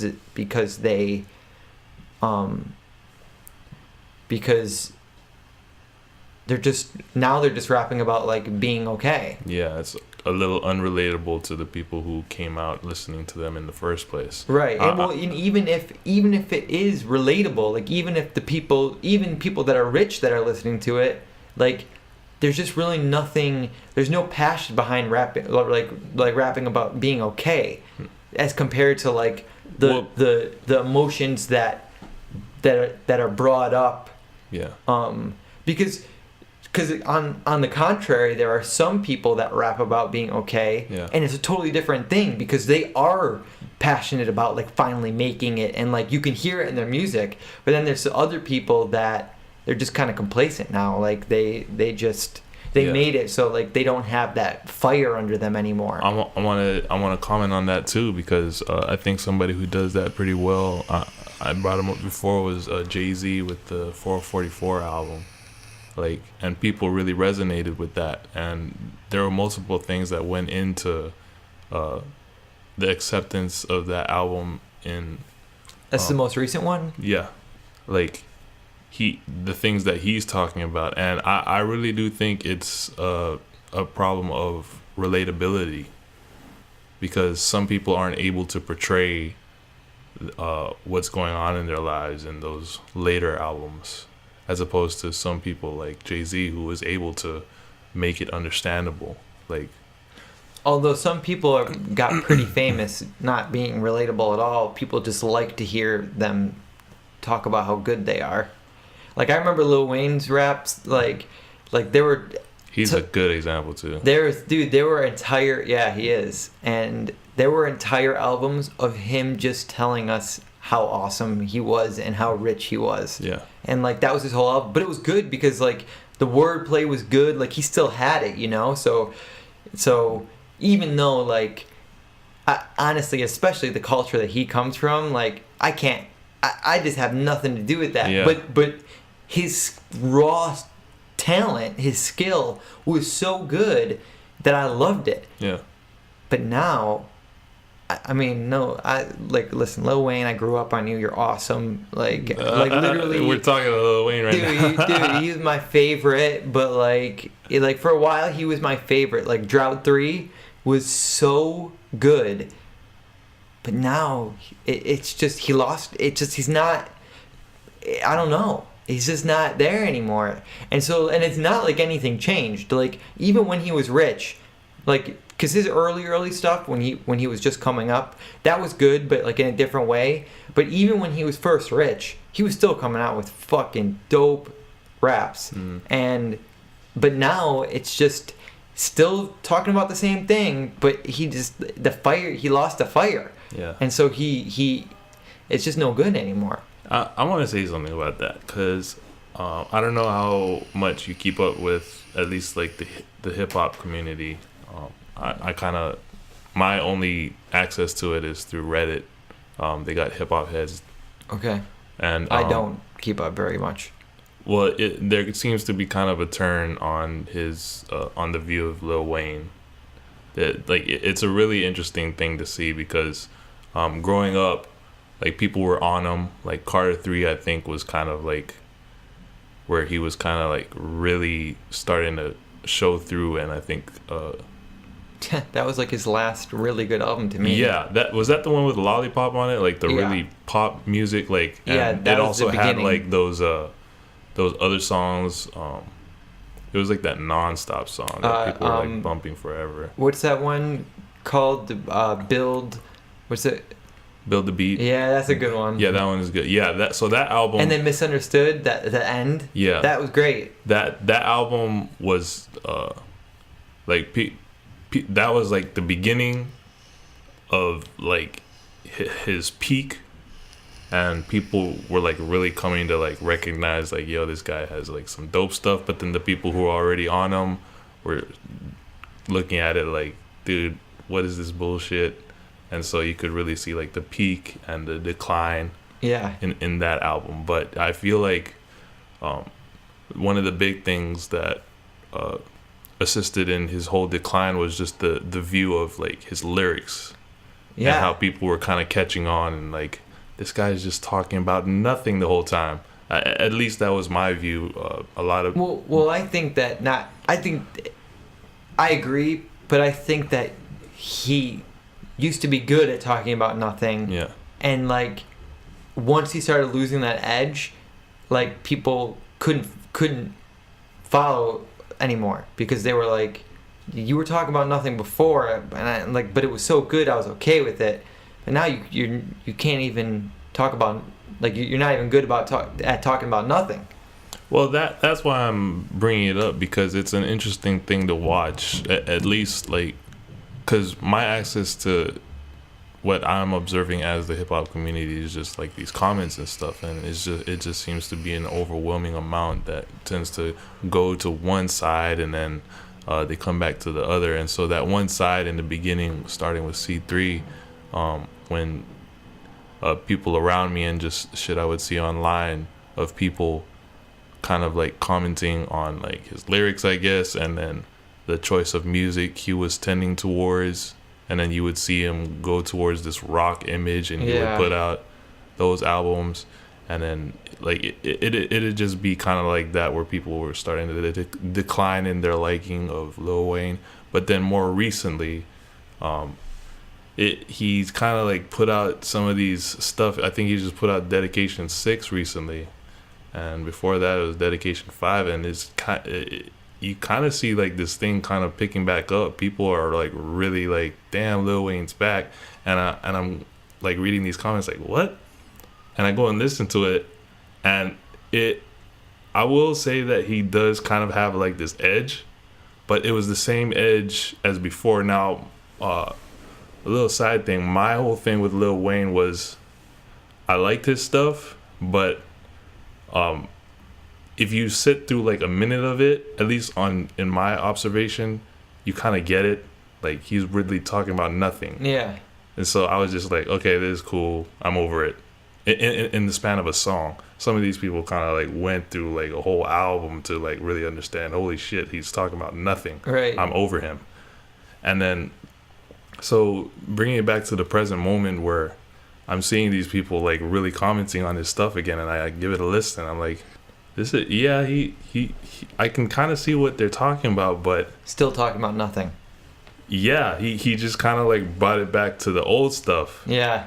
And this is the same stuff that people were kind of coming on the decline about now. Like, they were like, this guy's talking about nothing. He sucks. Well, he's doing the same thing now, but everybody's like coming back to him, where and I guess the difference is he's coming back from the whole the rock phase he was going through, and then he's been back from that from a little bit. It's just that everything was garbage. Yeah, it's a question of what's motivating him. Like, what is? I think it's more like what the observers are relating it to. No, but I mean, like, they seen him decline, and like it was kind of like it was definitely a natural like stray from what he was getting into, but people were like, what more is he gonna do? And he goes in this rock direction, and people are like, no. So they have something to relate it to in the now, when he's doing what seems to be kind of like a throwback to his old stuff, because they've seen where he went before, and they're like, yeah, we'll stick with what he was before. This is pretty good. but I think there's also kind of an element of like forgetting that this is what he's been doing before. Yeah. I wonder, but as far as like the skill, like what I think that the artist motivation is major. Like where is it coming from? And it kind of has to do with the structuralism. Like where is his new music coming from? And it's like he's had his career, he's had all that. So like, I mean, I assume that now it's his desire to stay relevant. Like that's what's motivating him to continue creating music. But and I'm sure he likes it too. But that's why. But I mean like the lyrics themselves. Like where are they coming from? Like obviously he makes music because he loves it. But like where the lyrics are coming from, I think is important. And that's why I've always liked A$AP Rock. And like, you know, I think he's best rapper alive. And I think one of the reasons I liked him so much is because throughout the years, he's like where his music comes from is a place that's unchanging in relation to his success. Because it's like, would you consider him pretty successful right now? He is and he isn't. Like I think he's doing okay. Do you think he's stayed stagnant or constant? I think no. I think he's gained a greater following throughout time, but I don't think that he's gotten to a point where like he's making tons and tons and tons of money. But it wouldn't, even if he blew up huge, I don't think it would matter because the music is coming from a different place. It's like coming from, it's a reflection of his own mind. That it's a reflection of his psychology that it itself is detached from his success or failure. Like it's something like it's things that he deals with that are like innate to him. Do you know what I mean? Yeah. So he could gain major success, but he would still be dealing with like the stuff that he's been talking about. Exactly, and maybe even more so. You know, because usually wealth amplifies those types of things. Yeah. And so I think that's a reason why I've always really liked his work. But someone like Lil Wayne, he talks about, like, he kind of talks about struggle in his earlier stuff, and then he starts talking about like how awesome he is and how like rich he is, and, like how many girls he's with. And then after a while, it's just like, how long can you keep that up? You know, album after album of that, you know? Like, never did he go into, like, some social issue type shit or, like, you know what I mean? Like, some, like, higher, like, even, like some higher conceptual stuff or, like,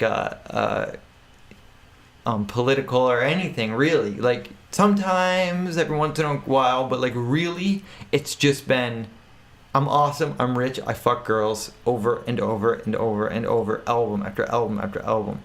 You run out of stuff to say. Like you run Apparently out of. not. He's still going. Yeah, that's true. But like you run out of, it's like you run out of,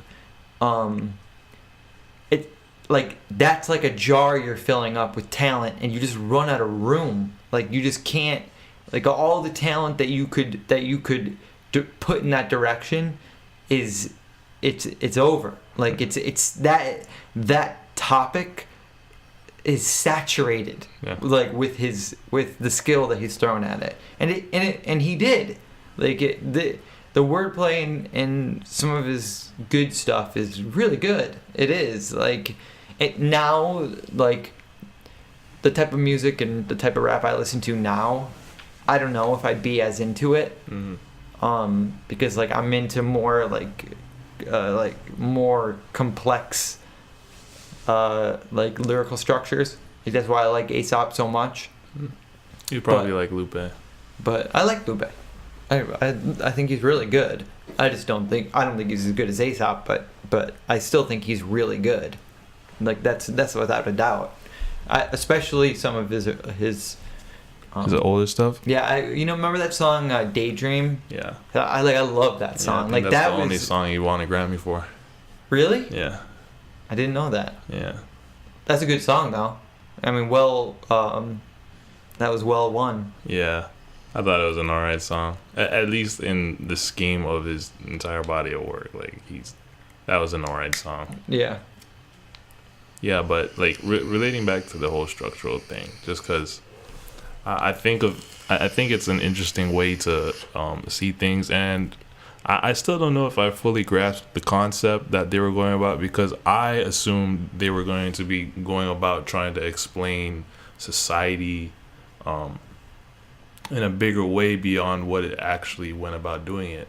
But even the way they went about doing it is like really trippy. So just relating it back to semiotics, you know about that, right? Because don't make me struggle through trying to explain that. You might have to. You said you're talking about language. Yeah. So,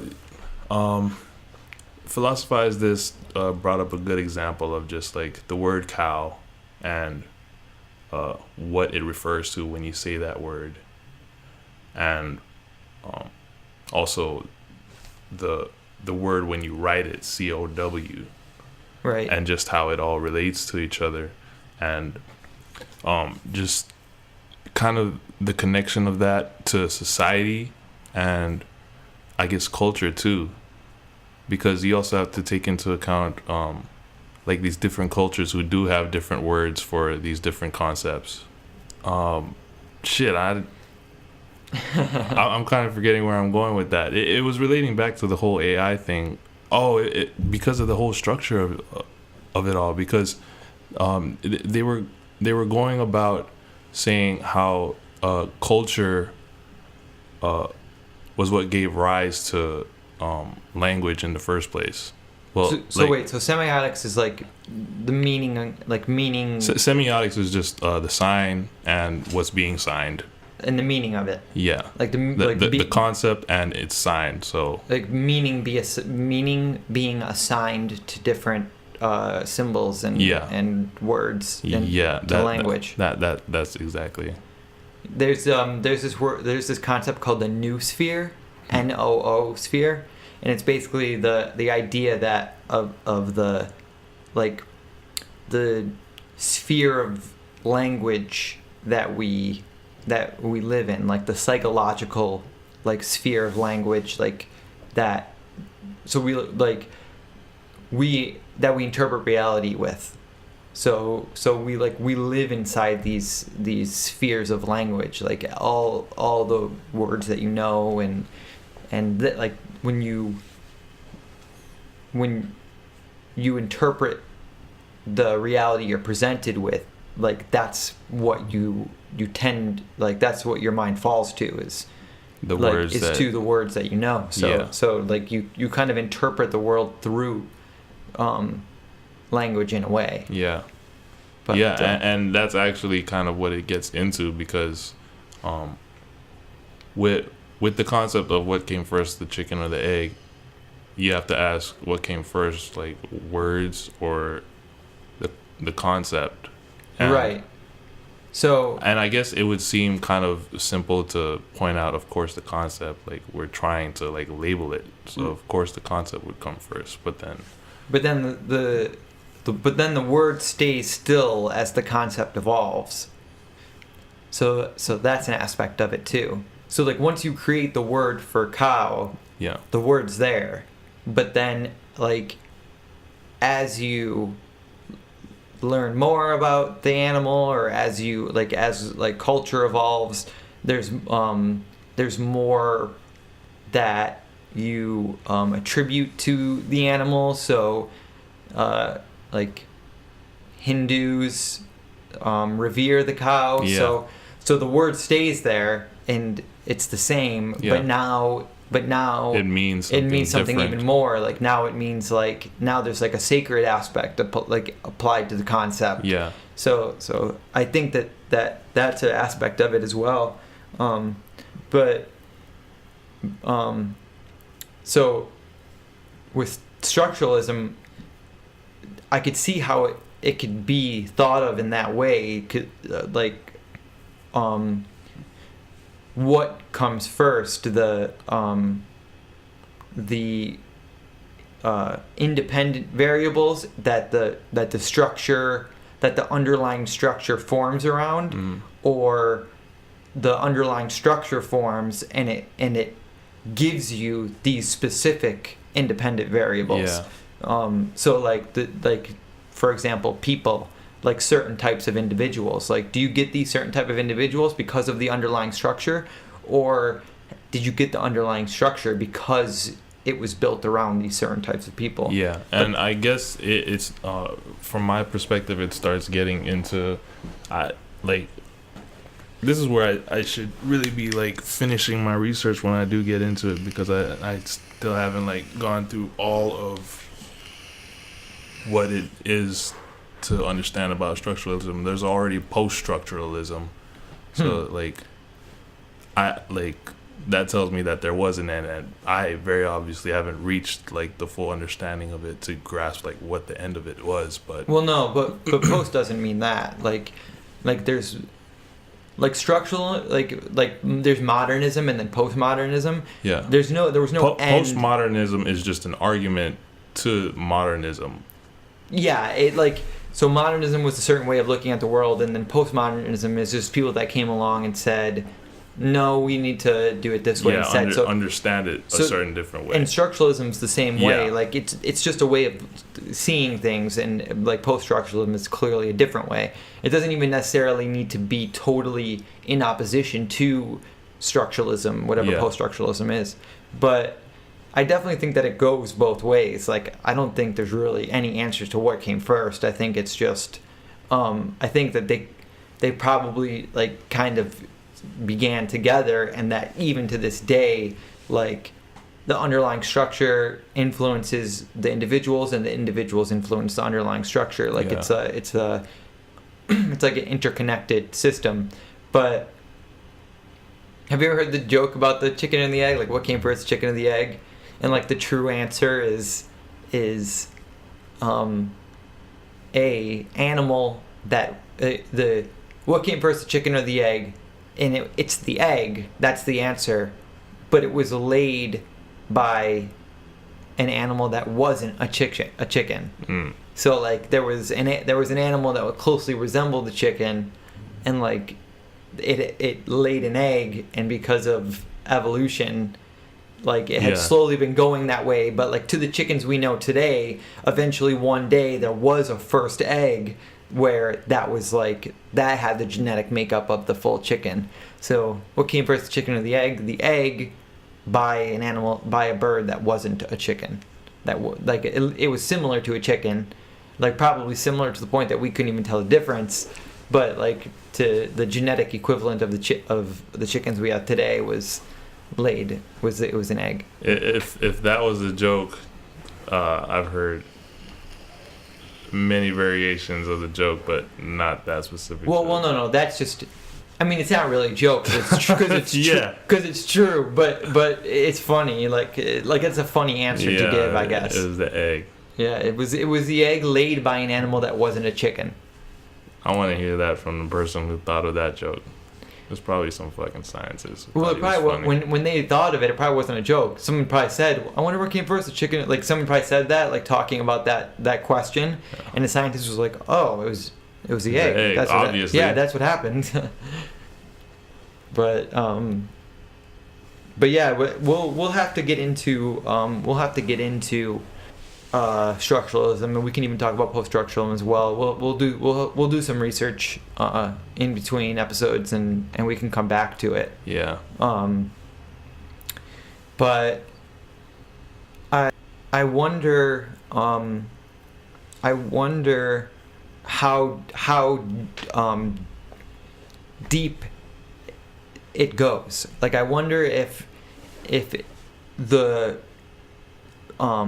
like the way that humans are, like the natural like progression of humans, if like the underlying structure was like that's just what came about, because you'd think like, and this is the other thing, like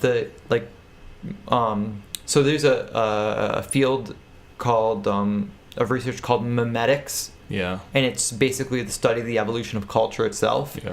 And it's such an interesting field because, like, evolution's interesting anyways. But, like, evolutionary psychology, like, super interesting. But when you talk about the culture itself and how long it's had, 100, 200,000 years of human culture, like, evolving, like, as we evolved, it's pretty crazy to think about. Yeah, it like, is. It's like I think it's the same reason why I thought structuralism was such a crazy thing to think about. Yeah. Because like that's what they're taking into account.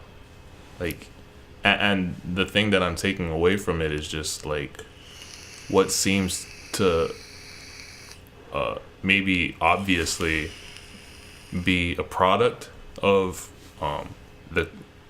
of humans.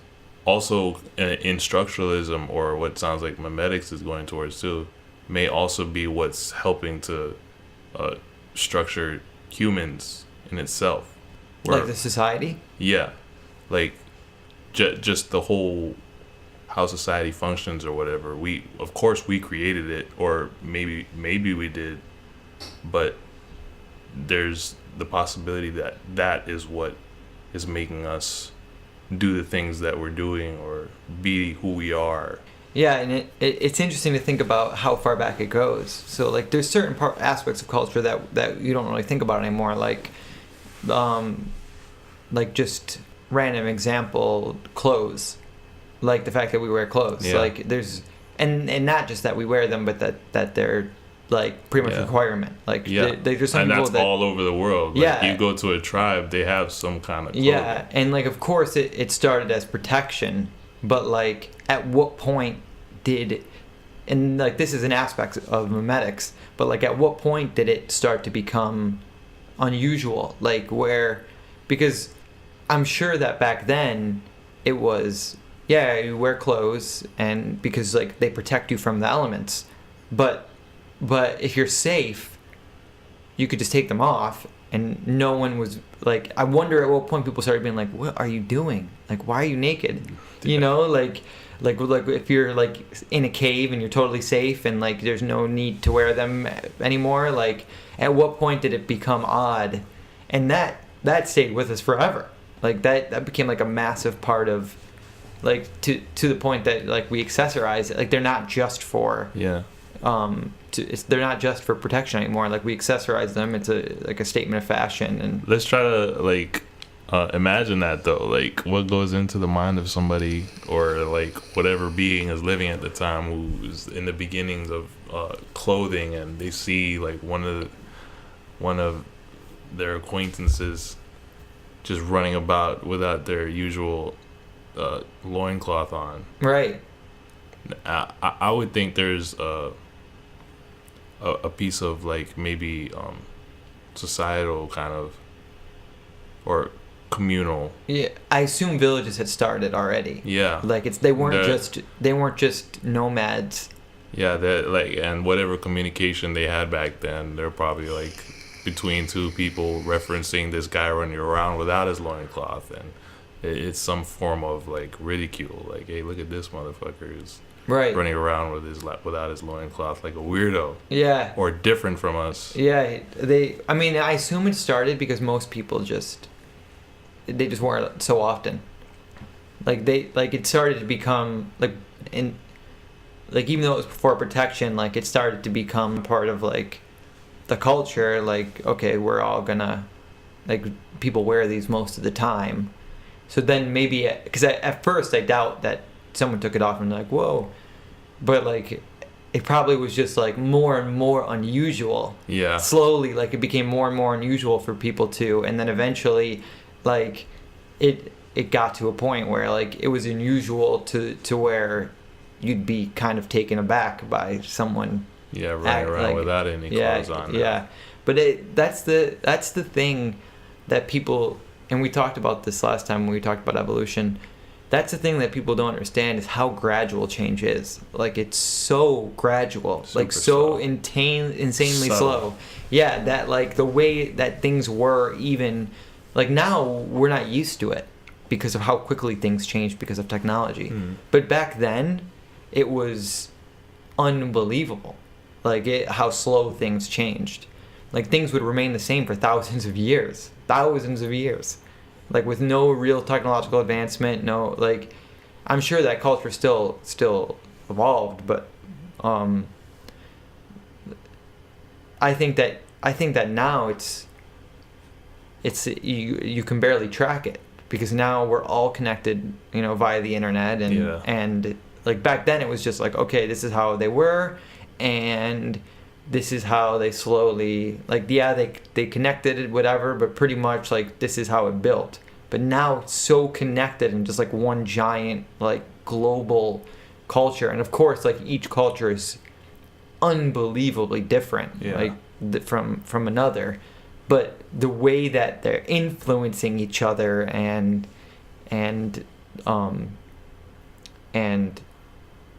adding to one another, it's like untrackable. You can't really see where anything comes from anymore. Which is interesting. Yeah, that is. But yeah, like, because that does kind of like circle back to culture revolutionizing itself. Like smaller cultures maybe kind of influencing other cultures, but then in the example of like our world right now where it's super interconnected, these smaller cultures influencing other smaller cultures becomes a culture of like a larger picture. Yeah. And yeah, that's just an interesting little thing to think about. And there's certain things that lasted forever, like drug use, like that's been around forever, like from the beginning, like people trying to get fucked up. Yeah. Like on whatever, whether it be psychedelic mushrooms or smoking tobacco, like that was around forever, and that's super interesting because like the first people that discovered those types of things, like, and it's easy to see, it's easy to see how, mushrooms, they just ate them, and like didn't know what they were. They thought it was food, and then something happened, and then you tell, like, dude, I ate this, and some crazy shit happened. So then, like, that gets like, like I ate this and I talked to the gods, basically, and then that gets passed on, and like just throughout, like ayahuasca, like that's like they still don't know how they were able to concoct that. Yeah, like how they knew those two plants gave you this experience. Like they say that the plants told their ancestors, like their ancestors had like a connection to the jungle, and basically they were told, like, these are the plants you need. But more likely is they just tried it a billion different ways. They just ate. They were eating stuff, and they like eventually, like one day and that's the other thing. Eventually one day they made the combination, but at first you don't know like if that's the reason. Yeah. And so like they probably went and harvested a bunch of stuff and like made something, and like it was ayahuasca, but then like they're like, oh, that's like, I wonder what caused it. So they just kept doing the same thing, and then taking things out, and eventually they figured out, like, okay, it's this and this. Yeah. That makes it. And that's kind of how, like, I feel like a lot of things came about. Like a lot of the stuff, I would wonder, like, who thought to put these things together and make this, like, right? A lot of food that we eat, like, who thought to put together.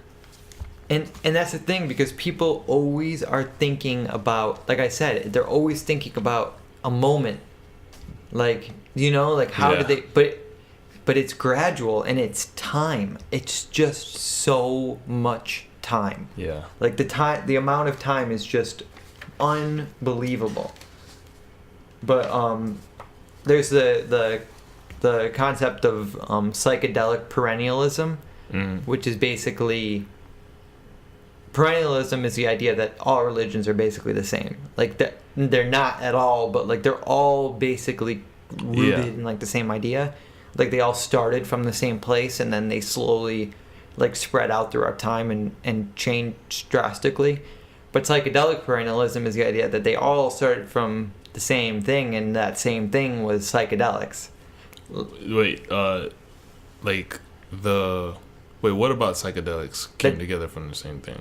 No, so perennialism is the idea that all religion started from the same thing. Yeah. Like the same idea that they're trying to portray? Basically, like the same, like seeking the same thing, like they, and they literally started like as like one, and then as they spread out, they changed, and because of all the amount of time, that's why they're so different than they are now. And psychedelics came about. Psychedelic perennialism is the idea that one thing that started them all was psychedelics, like psychedelic experience. So like from the very beginning, even there's some religious scholars now that, you know, Moses and the burning bush. Yeah. They think that the bush was the acacia bush.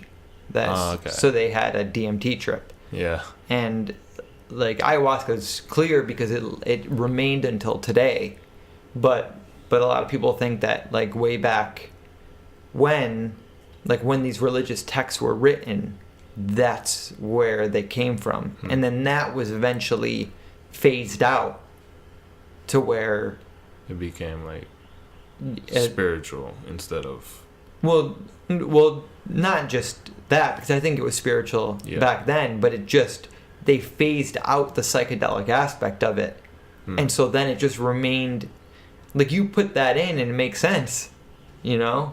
But with the way they're portraying it in religion, it just kind of came out from, and now they're relating it to a god, right? And instead of what may have been like just a plant chemical trip. And even if there was a god involved in it, it was more general, like more vague, like Spinoza's God, which is like the god of everything, like the god of existence, basically, you know, the god of reality, which is just like reality is God, basically. And I think that was more of it, because you almost kind of get that feeling in the psychedelic trip. Like that everything is like connected and like and like not just connected but like higher. Like there's like a sacredness to reality itself. Interesting. And because I can get the connectedness thing, and even on one of those DMZ trips, like I can kind of conceive of the highness thing, but right now I can't conceive of the highness thing, and I would. I would assume it's just kind of like people's relation to spirituality. Is that? No. I mean the psychedelic trip itself. Like during the psychedelic trip itself, they experience like this like sacredness to reality, like to what they're like the fact that it's like it's not just deeper meaning. Like it's not just experience anymore. It's not just reality anymore. Like this isn't just a rock that you're looking at. Like this is like a fucking rock. Like this is like holy shit, you know? It's like there's that kind of that feeling to it. Yeah. And that's what because back then, imagine, like now we know, but back then they don't know. They just like they have these experiences. So like for sure they think like, oh my god, this is like some truth that's been like mainlined into me, like this is some truth that's been channeled into me, and like through the gift. They called it like the food of the gods. Like this is like mushroom is like sacred, you know. Like this is not of this world, basically. Like this is something spiritual. Do they mention any drugs in the Bible aside from alcohol? No. But they think the burning bush is that. But it's been changed so many times. Yeah. It's been altered and edited and retranslated, and like there's so many things that are just misunderstood, and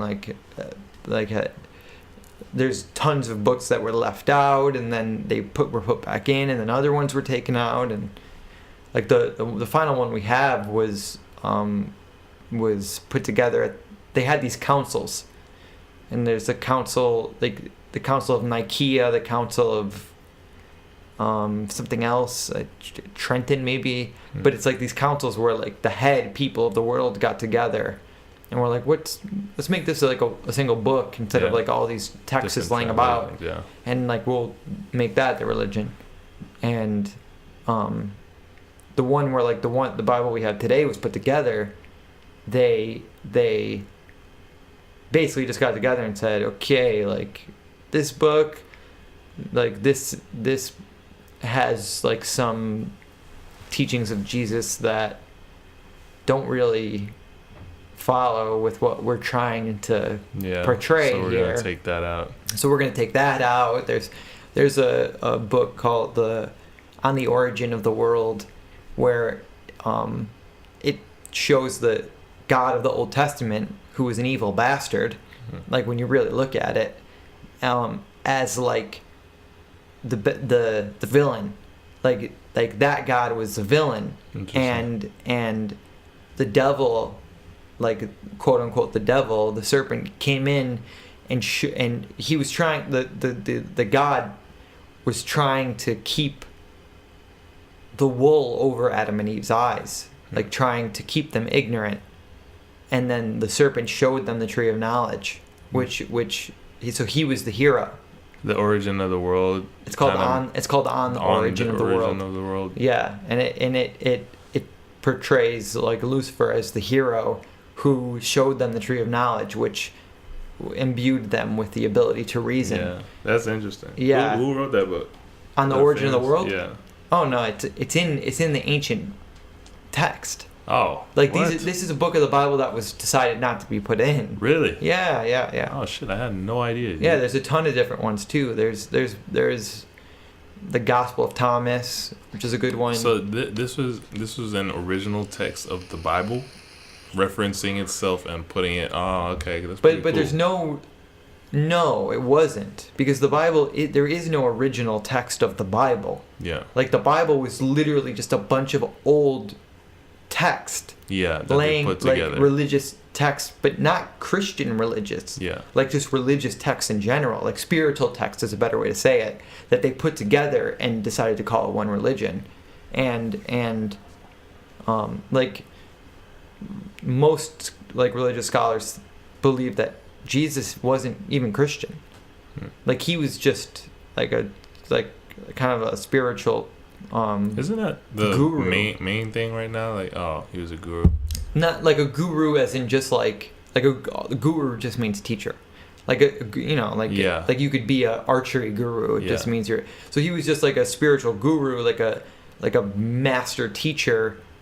Well, I mean, isn't it like a main thing that they thought that people think that, not that he was a Christian, but that he was Jewish? Isn't that one of the main things? Yeah, he was. They knew that he was Jewish. Yeah. But they think that like he was just like he never meant to be attached to this religion. Yeah. You know, they just said, like so many people liked him and followed him that they said, oh, he must be ours because our religion is right, and someone like this wouldn't come along unless it was sent by our God. Yeah. But he wanted nothing to do with it.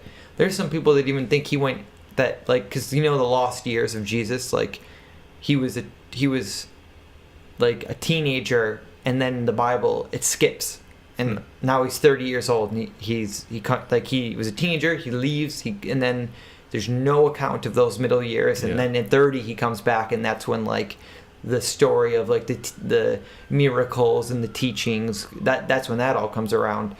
And some people even think that he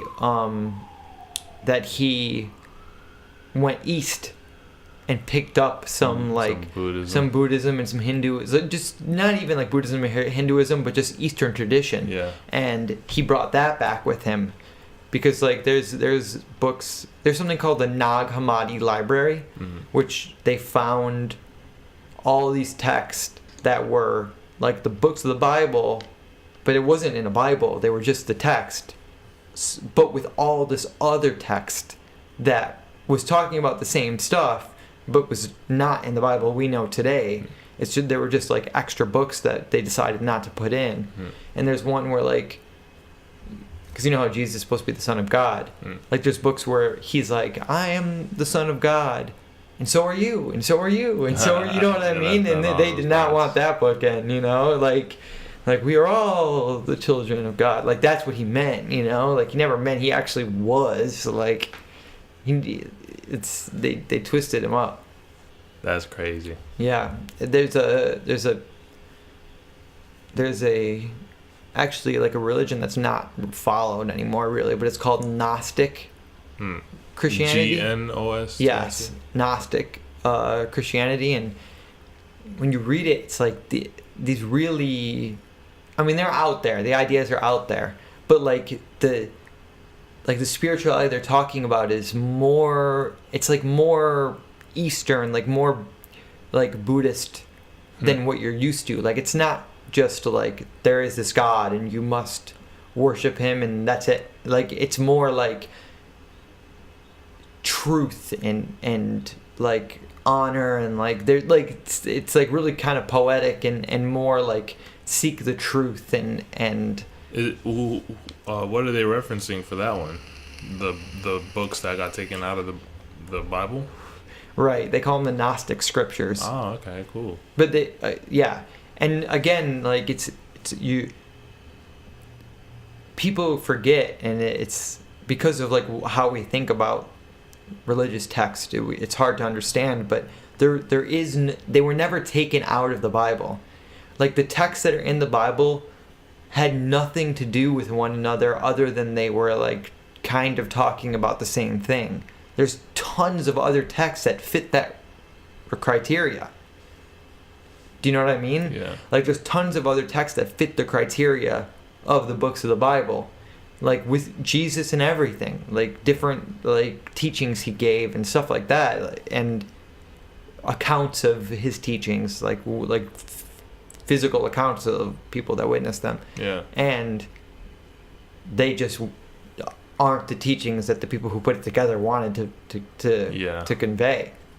You know, they didn't want that type of stuff in there, and it's clear once you really do the research there that this was totally, it was something else to begin with. You know, and like they know that like because Christianity came from the Semitic religions, and then the Semitic religions came from the ancient Semitic religions where they had tons of different gods, and then they kind of like almost like Greek mythology, but then they kind of narrowed it down, and eventually they kind of just had one, and then from there it turned into the Semitic religions, like the Jewish religions, and then from there it kind of moved into like early like Christianity, but there really wasn't really like an early Christianity like people think.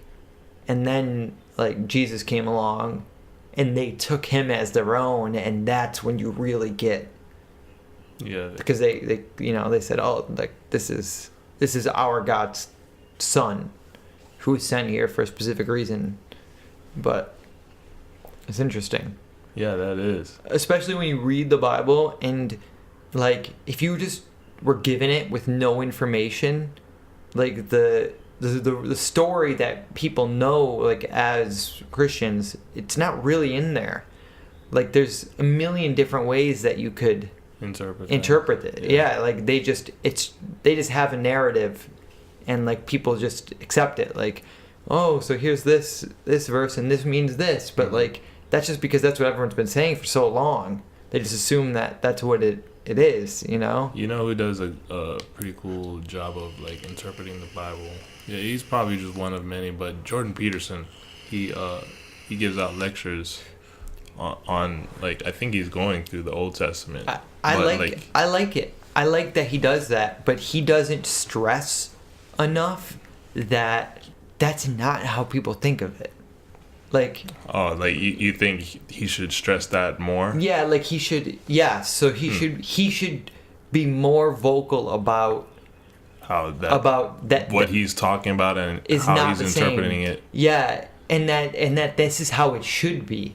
I feel like that would kind of detract from what he's actually trying to get at. But it isn't, though, because he fights for religion for that reason. Like, he fights for religion, like, against, like, Sam Harris, for example, or, like, Richard Dawkins and the other, like, quote-unquote new atheists. Oh, Jordan Peterson is fighting for religion? Fighting for religion, but he doesn't put in that caveat. He never does. Like, he doesn't put in that caveat, like, no, I think religion is good, but only if you're thinking about it like me. Do you know what I mean? So he doesn't do that. I think that he should. I think if he's going to be fighting for it in that way, he needs to stress the importance of critical thinking. Of critical thinking, and not just critical thinking, but he needs to stress the importance of interpreting it in that way, and that's like the only way you can. Like, as a metaphor. Yeah. Like, this is metaphorical. Like, that's what this is good for. It didn't actually happen. Yeah, it didn't actually happen. Like, and he doesn't stress that enough. He doesn't stress it at all, really. Like, he just basically fights for it and says, like, no, these are stories of this. Like, these are stories that tell people, like, how to be like the heroes of society and all that stuff. But he doesn't ever say, like, but only if you interpret it this way. Well, yeah. Like, if you interpret it the other way, it does the exact opposite. If you take it literally, it does the exact opposite. Well, here's the thing, and I don't know if he is doing it this way, but I would expect that somebody of his intellect is thinking about it, even if he doesn't explicitly say it. I think the way he's going about it is kind of just like pushing for that movement. Not saying don't think about it this way probably isn't gonna get you the results you want, as opposed to actually making a move towards like having society think this way. He's speaking in front of like a bunch of people, and I think his online presence has been he does it with liberals. He does it with his fight against liberals too, and so does Sam Harris, so does Joe Rogan. They all, and I agree with them, but you need to continuously put in that caveat of, now, I'm not saying that the right is right, like, because that's like the perception that people get, and like, I know that's not the case, but like, it's not just about the perception, it's also about like who you're fighting for. Like, you're doing a lot of heavy lifting for the conservative. If you don't mention that part. If you don't mention that, you're doing a lot of heavy lifting for them, and they aren't right either. Like, they agree with you, but then they also agree with all this crazy shit. Yeah. You know? And so you need to, like, make sure that you totally separate yourself so that you're not fighting for liberals and you're not fighting for conservatives either. You're just fighting for, like, the intellectual. Well, it also kind of, it to me kind of sounds like a separation now once you actually do make that differentiation. You're saying don't think of it like this. Well, now you've just gone and alienated a whole crowd that was originally. I agree. I've heard that argument, actually. I've heard that argument, and I see where they're coming from. But when you see articles on like far right, like ultra conservative, and that reference them, so when you see articles on like far right, hyper conservative journalist sites, news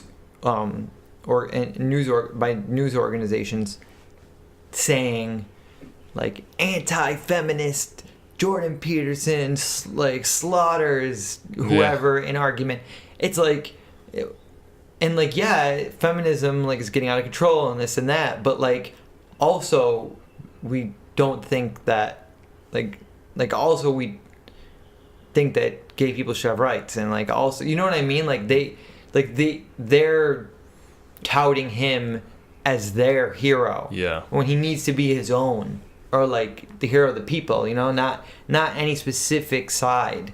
And like I know how difficult it is, because like when you're trying to put yourself out there, like you said, like when you're trying to hit the widest audience, you need to go somewhere.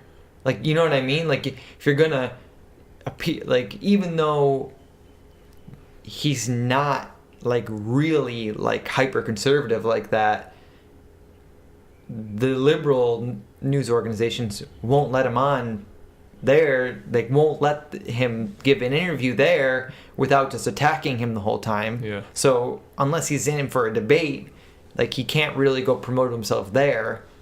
So he kind of is forced to go over to the other side, because they're the only ones willing to promote him. I don't know if he's actually forced onto the other side either. Well, he said so himself.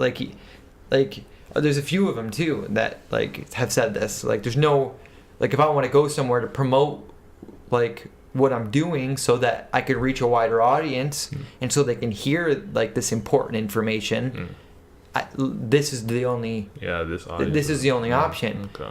And it's not even that it's not that like all conservatives are like crazy or whatever, but I would just be more careful about giving the real hyper conservative more ammunition. Ideology more ammunition for the ideas that aren't right.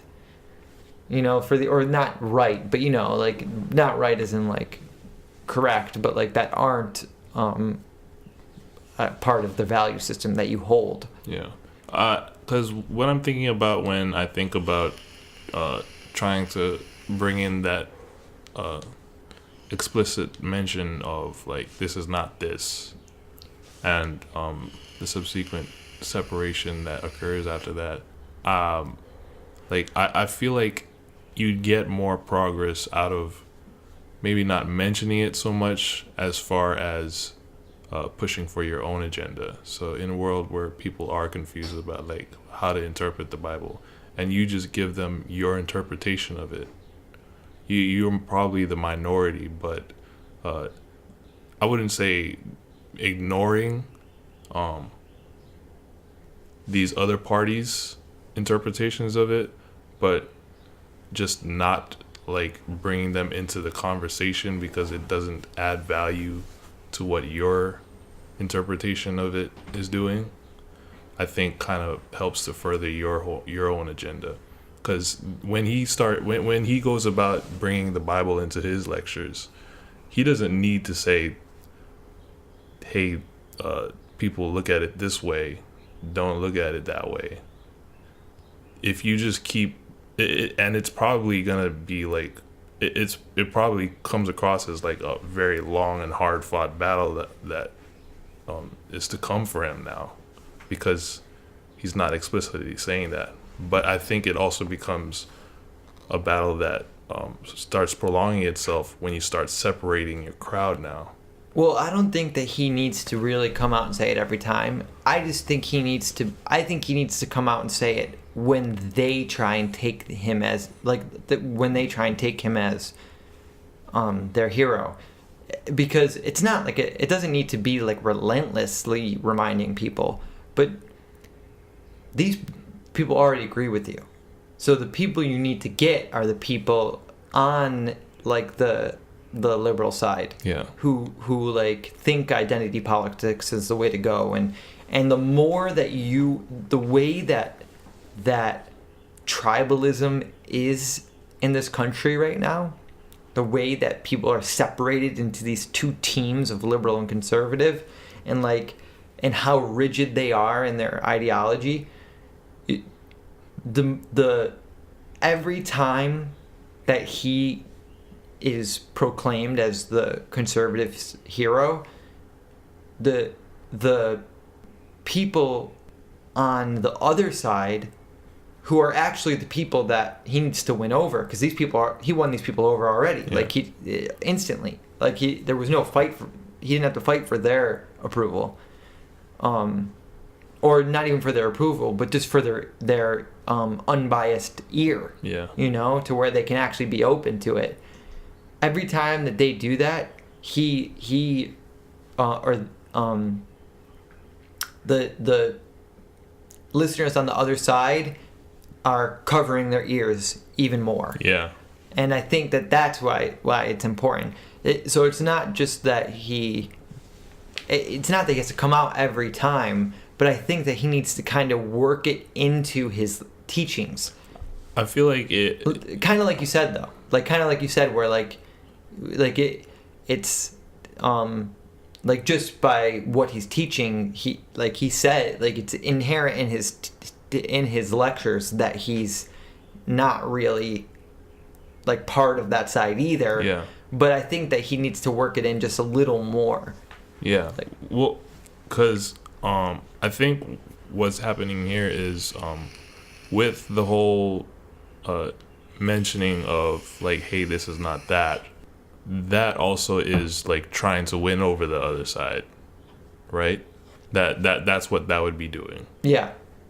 And so I would say that there's probably a better way to go about doing that without having to separate the audience that you already have from your lectures. Right. Well, that's the problem, though, is that it's already separated. It's already separated between, like, liberal and conservative. Like truly liberal people think that he's like it's already separated, but in regards to having a wider audience and including this other audience, I don't think he necessarily has to go about attacking, or maybe not even attacking, but like specifically saying that, hey, this is not that.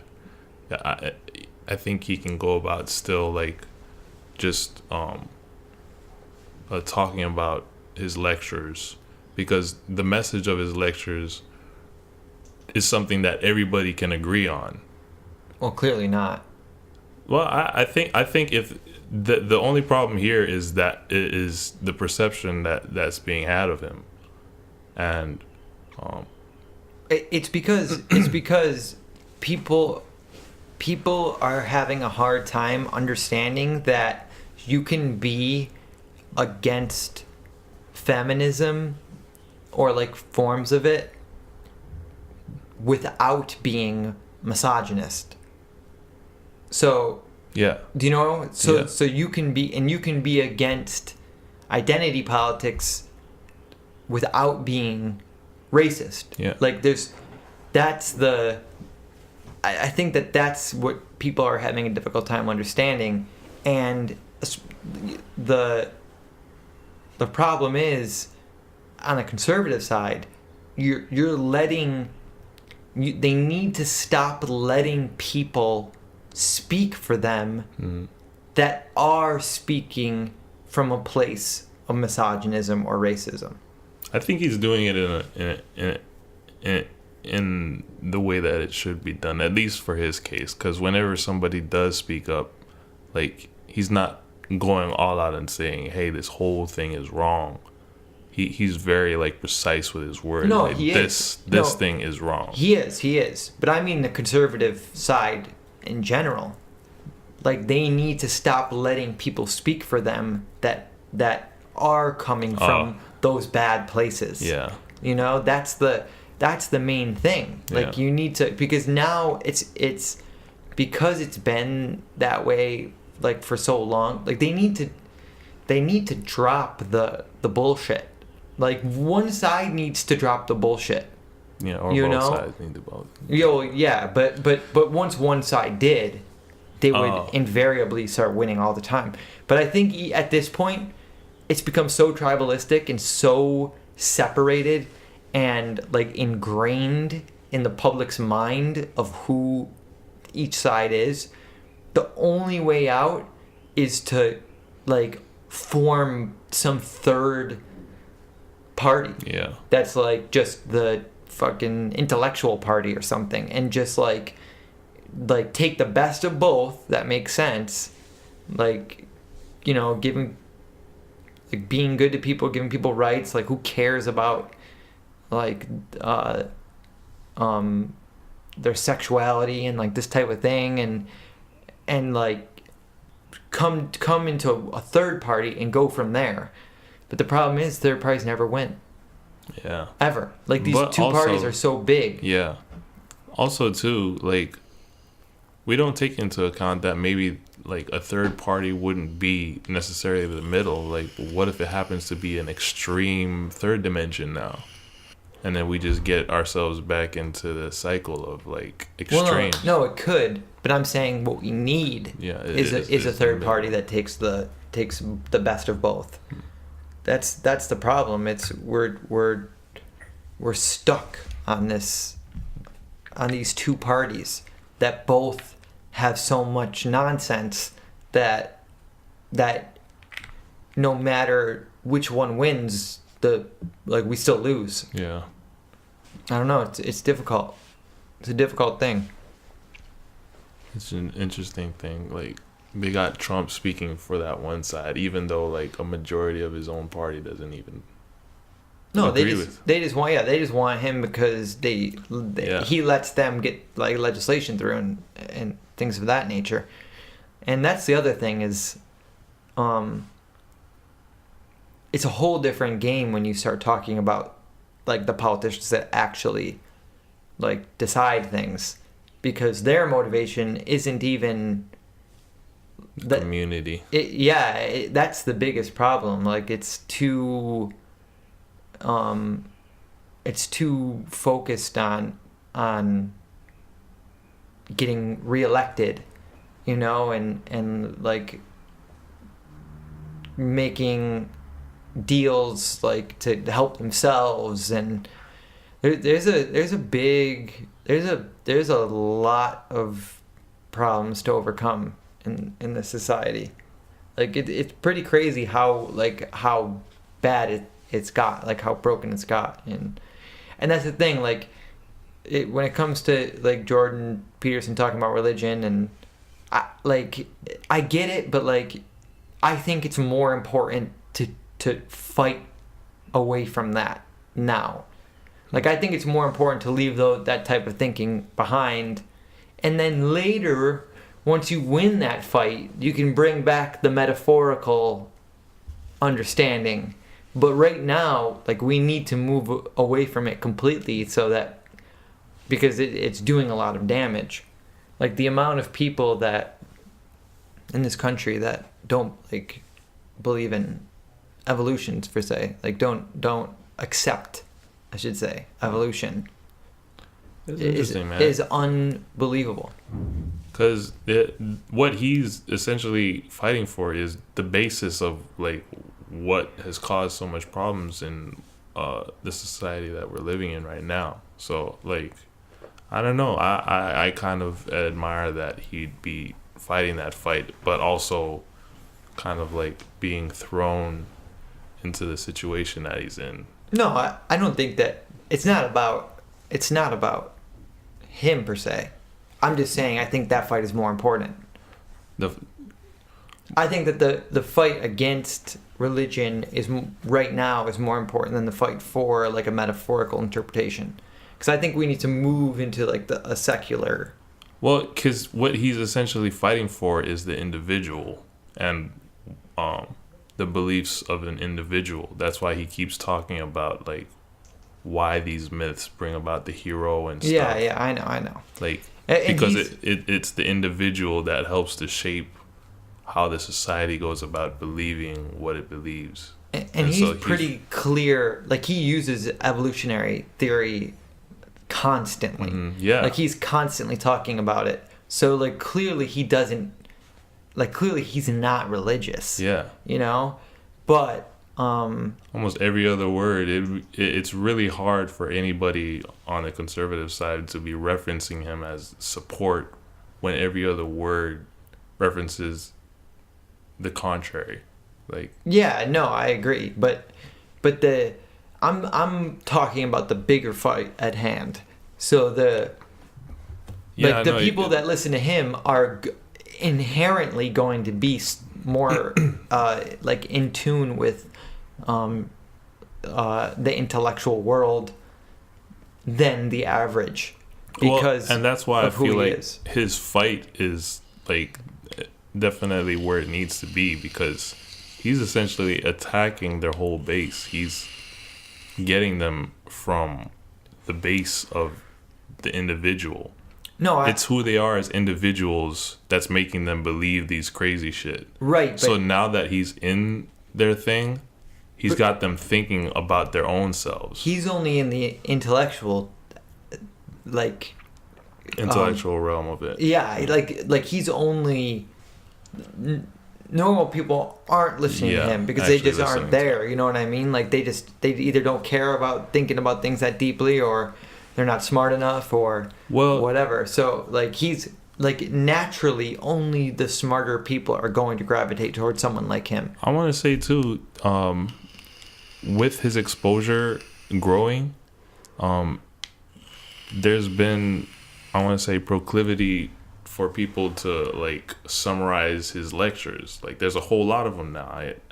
And I think it maybe it's just because I've kind of searched them up more as of recently, but there's like a whole bunch of videos that are kind of like motivational, I guess, but they're also short. They're understandable. Like they shorten his lectures down. But I think we need to be moving. I don't think we need to be moving towards that. I think we need to be moving towards people wanting to listen to the whole thing. But that's the path towards listening to the whole thing. Whereas before they would have like disregarded it. Like, holy shit, 30 fucking minutes of this? I'm not watching this. Oh, now there's a 4-minute video. But I don't think that's true. Like, I think the whole world, the whole culture is moving the other way towards like abbreviated understandings. And I think it's been that way for a while. Like that's why people don't read books anymore, and they don't, and that's why like they've like done research, and people are like naturally just skimming now instead of like really digesting reading material. They aren't even able to get through entire books. Isn't that just because that's natural? It's hard for me to believe that people would naturally want like unsummarized bodies of information. I think it's natural that... Well, no, that used to be how it was, though. Like that's how, like it used to be that's what you would do. You'd read the whole thing. Like there's really no such thing as a true summary. Like unless you actually read it, like the amount that you're missing is massive. Well, this is why like if we're gonna reference like how it was in the old days, why 3% or 4% were educated as opposed to the 40% now. Well, I think that's just more. I think that the access to education has increased. But also, like, the fact that we're nurturing the whole summarization of anybody. That's not true.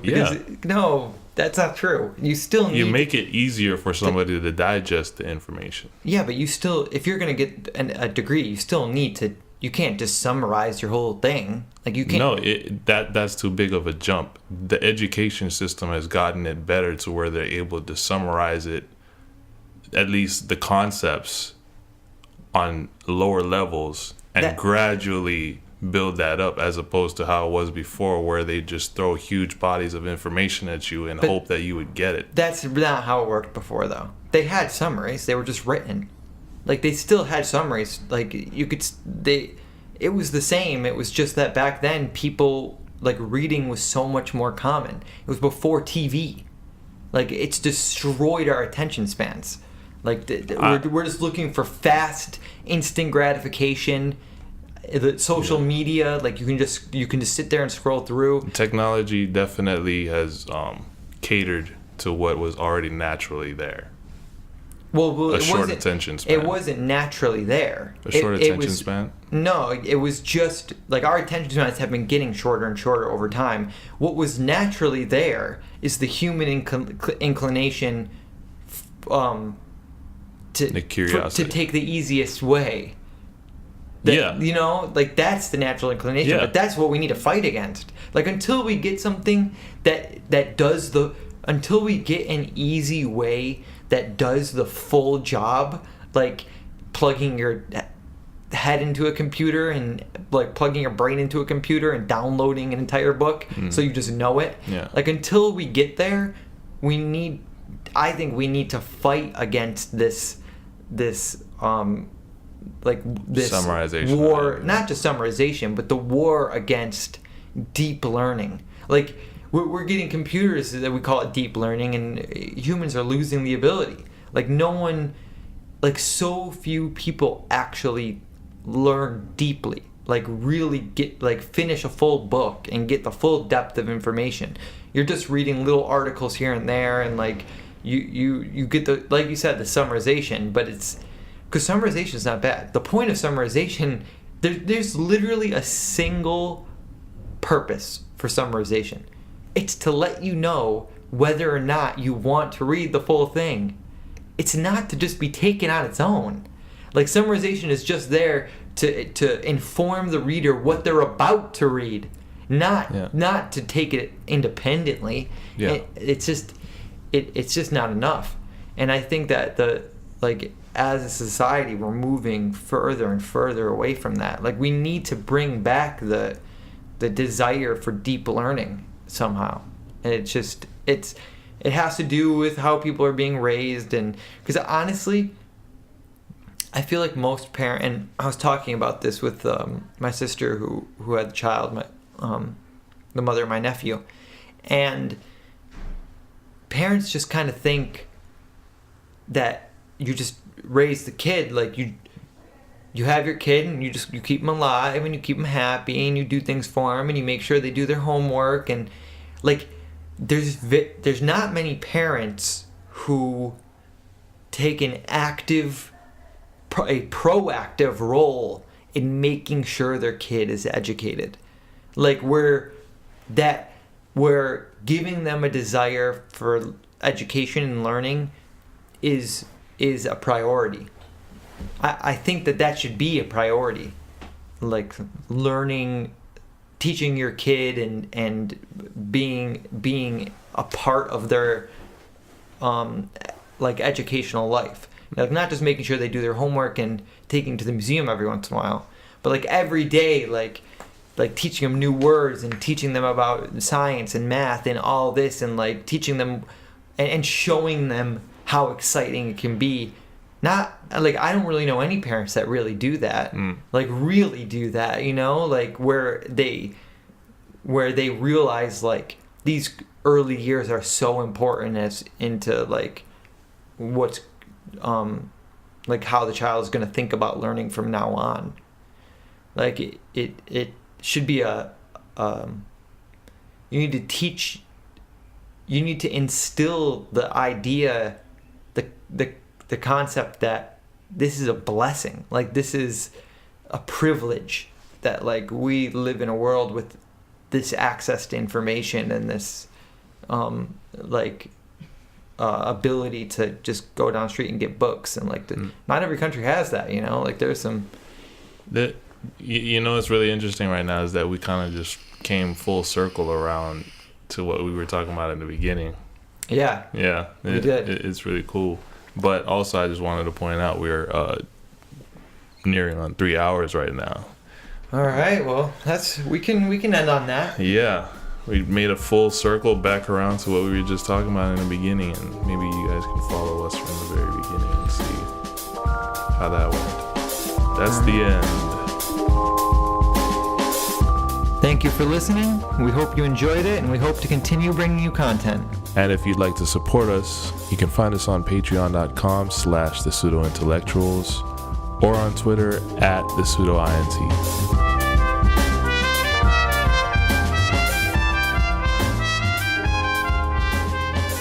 Dope.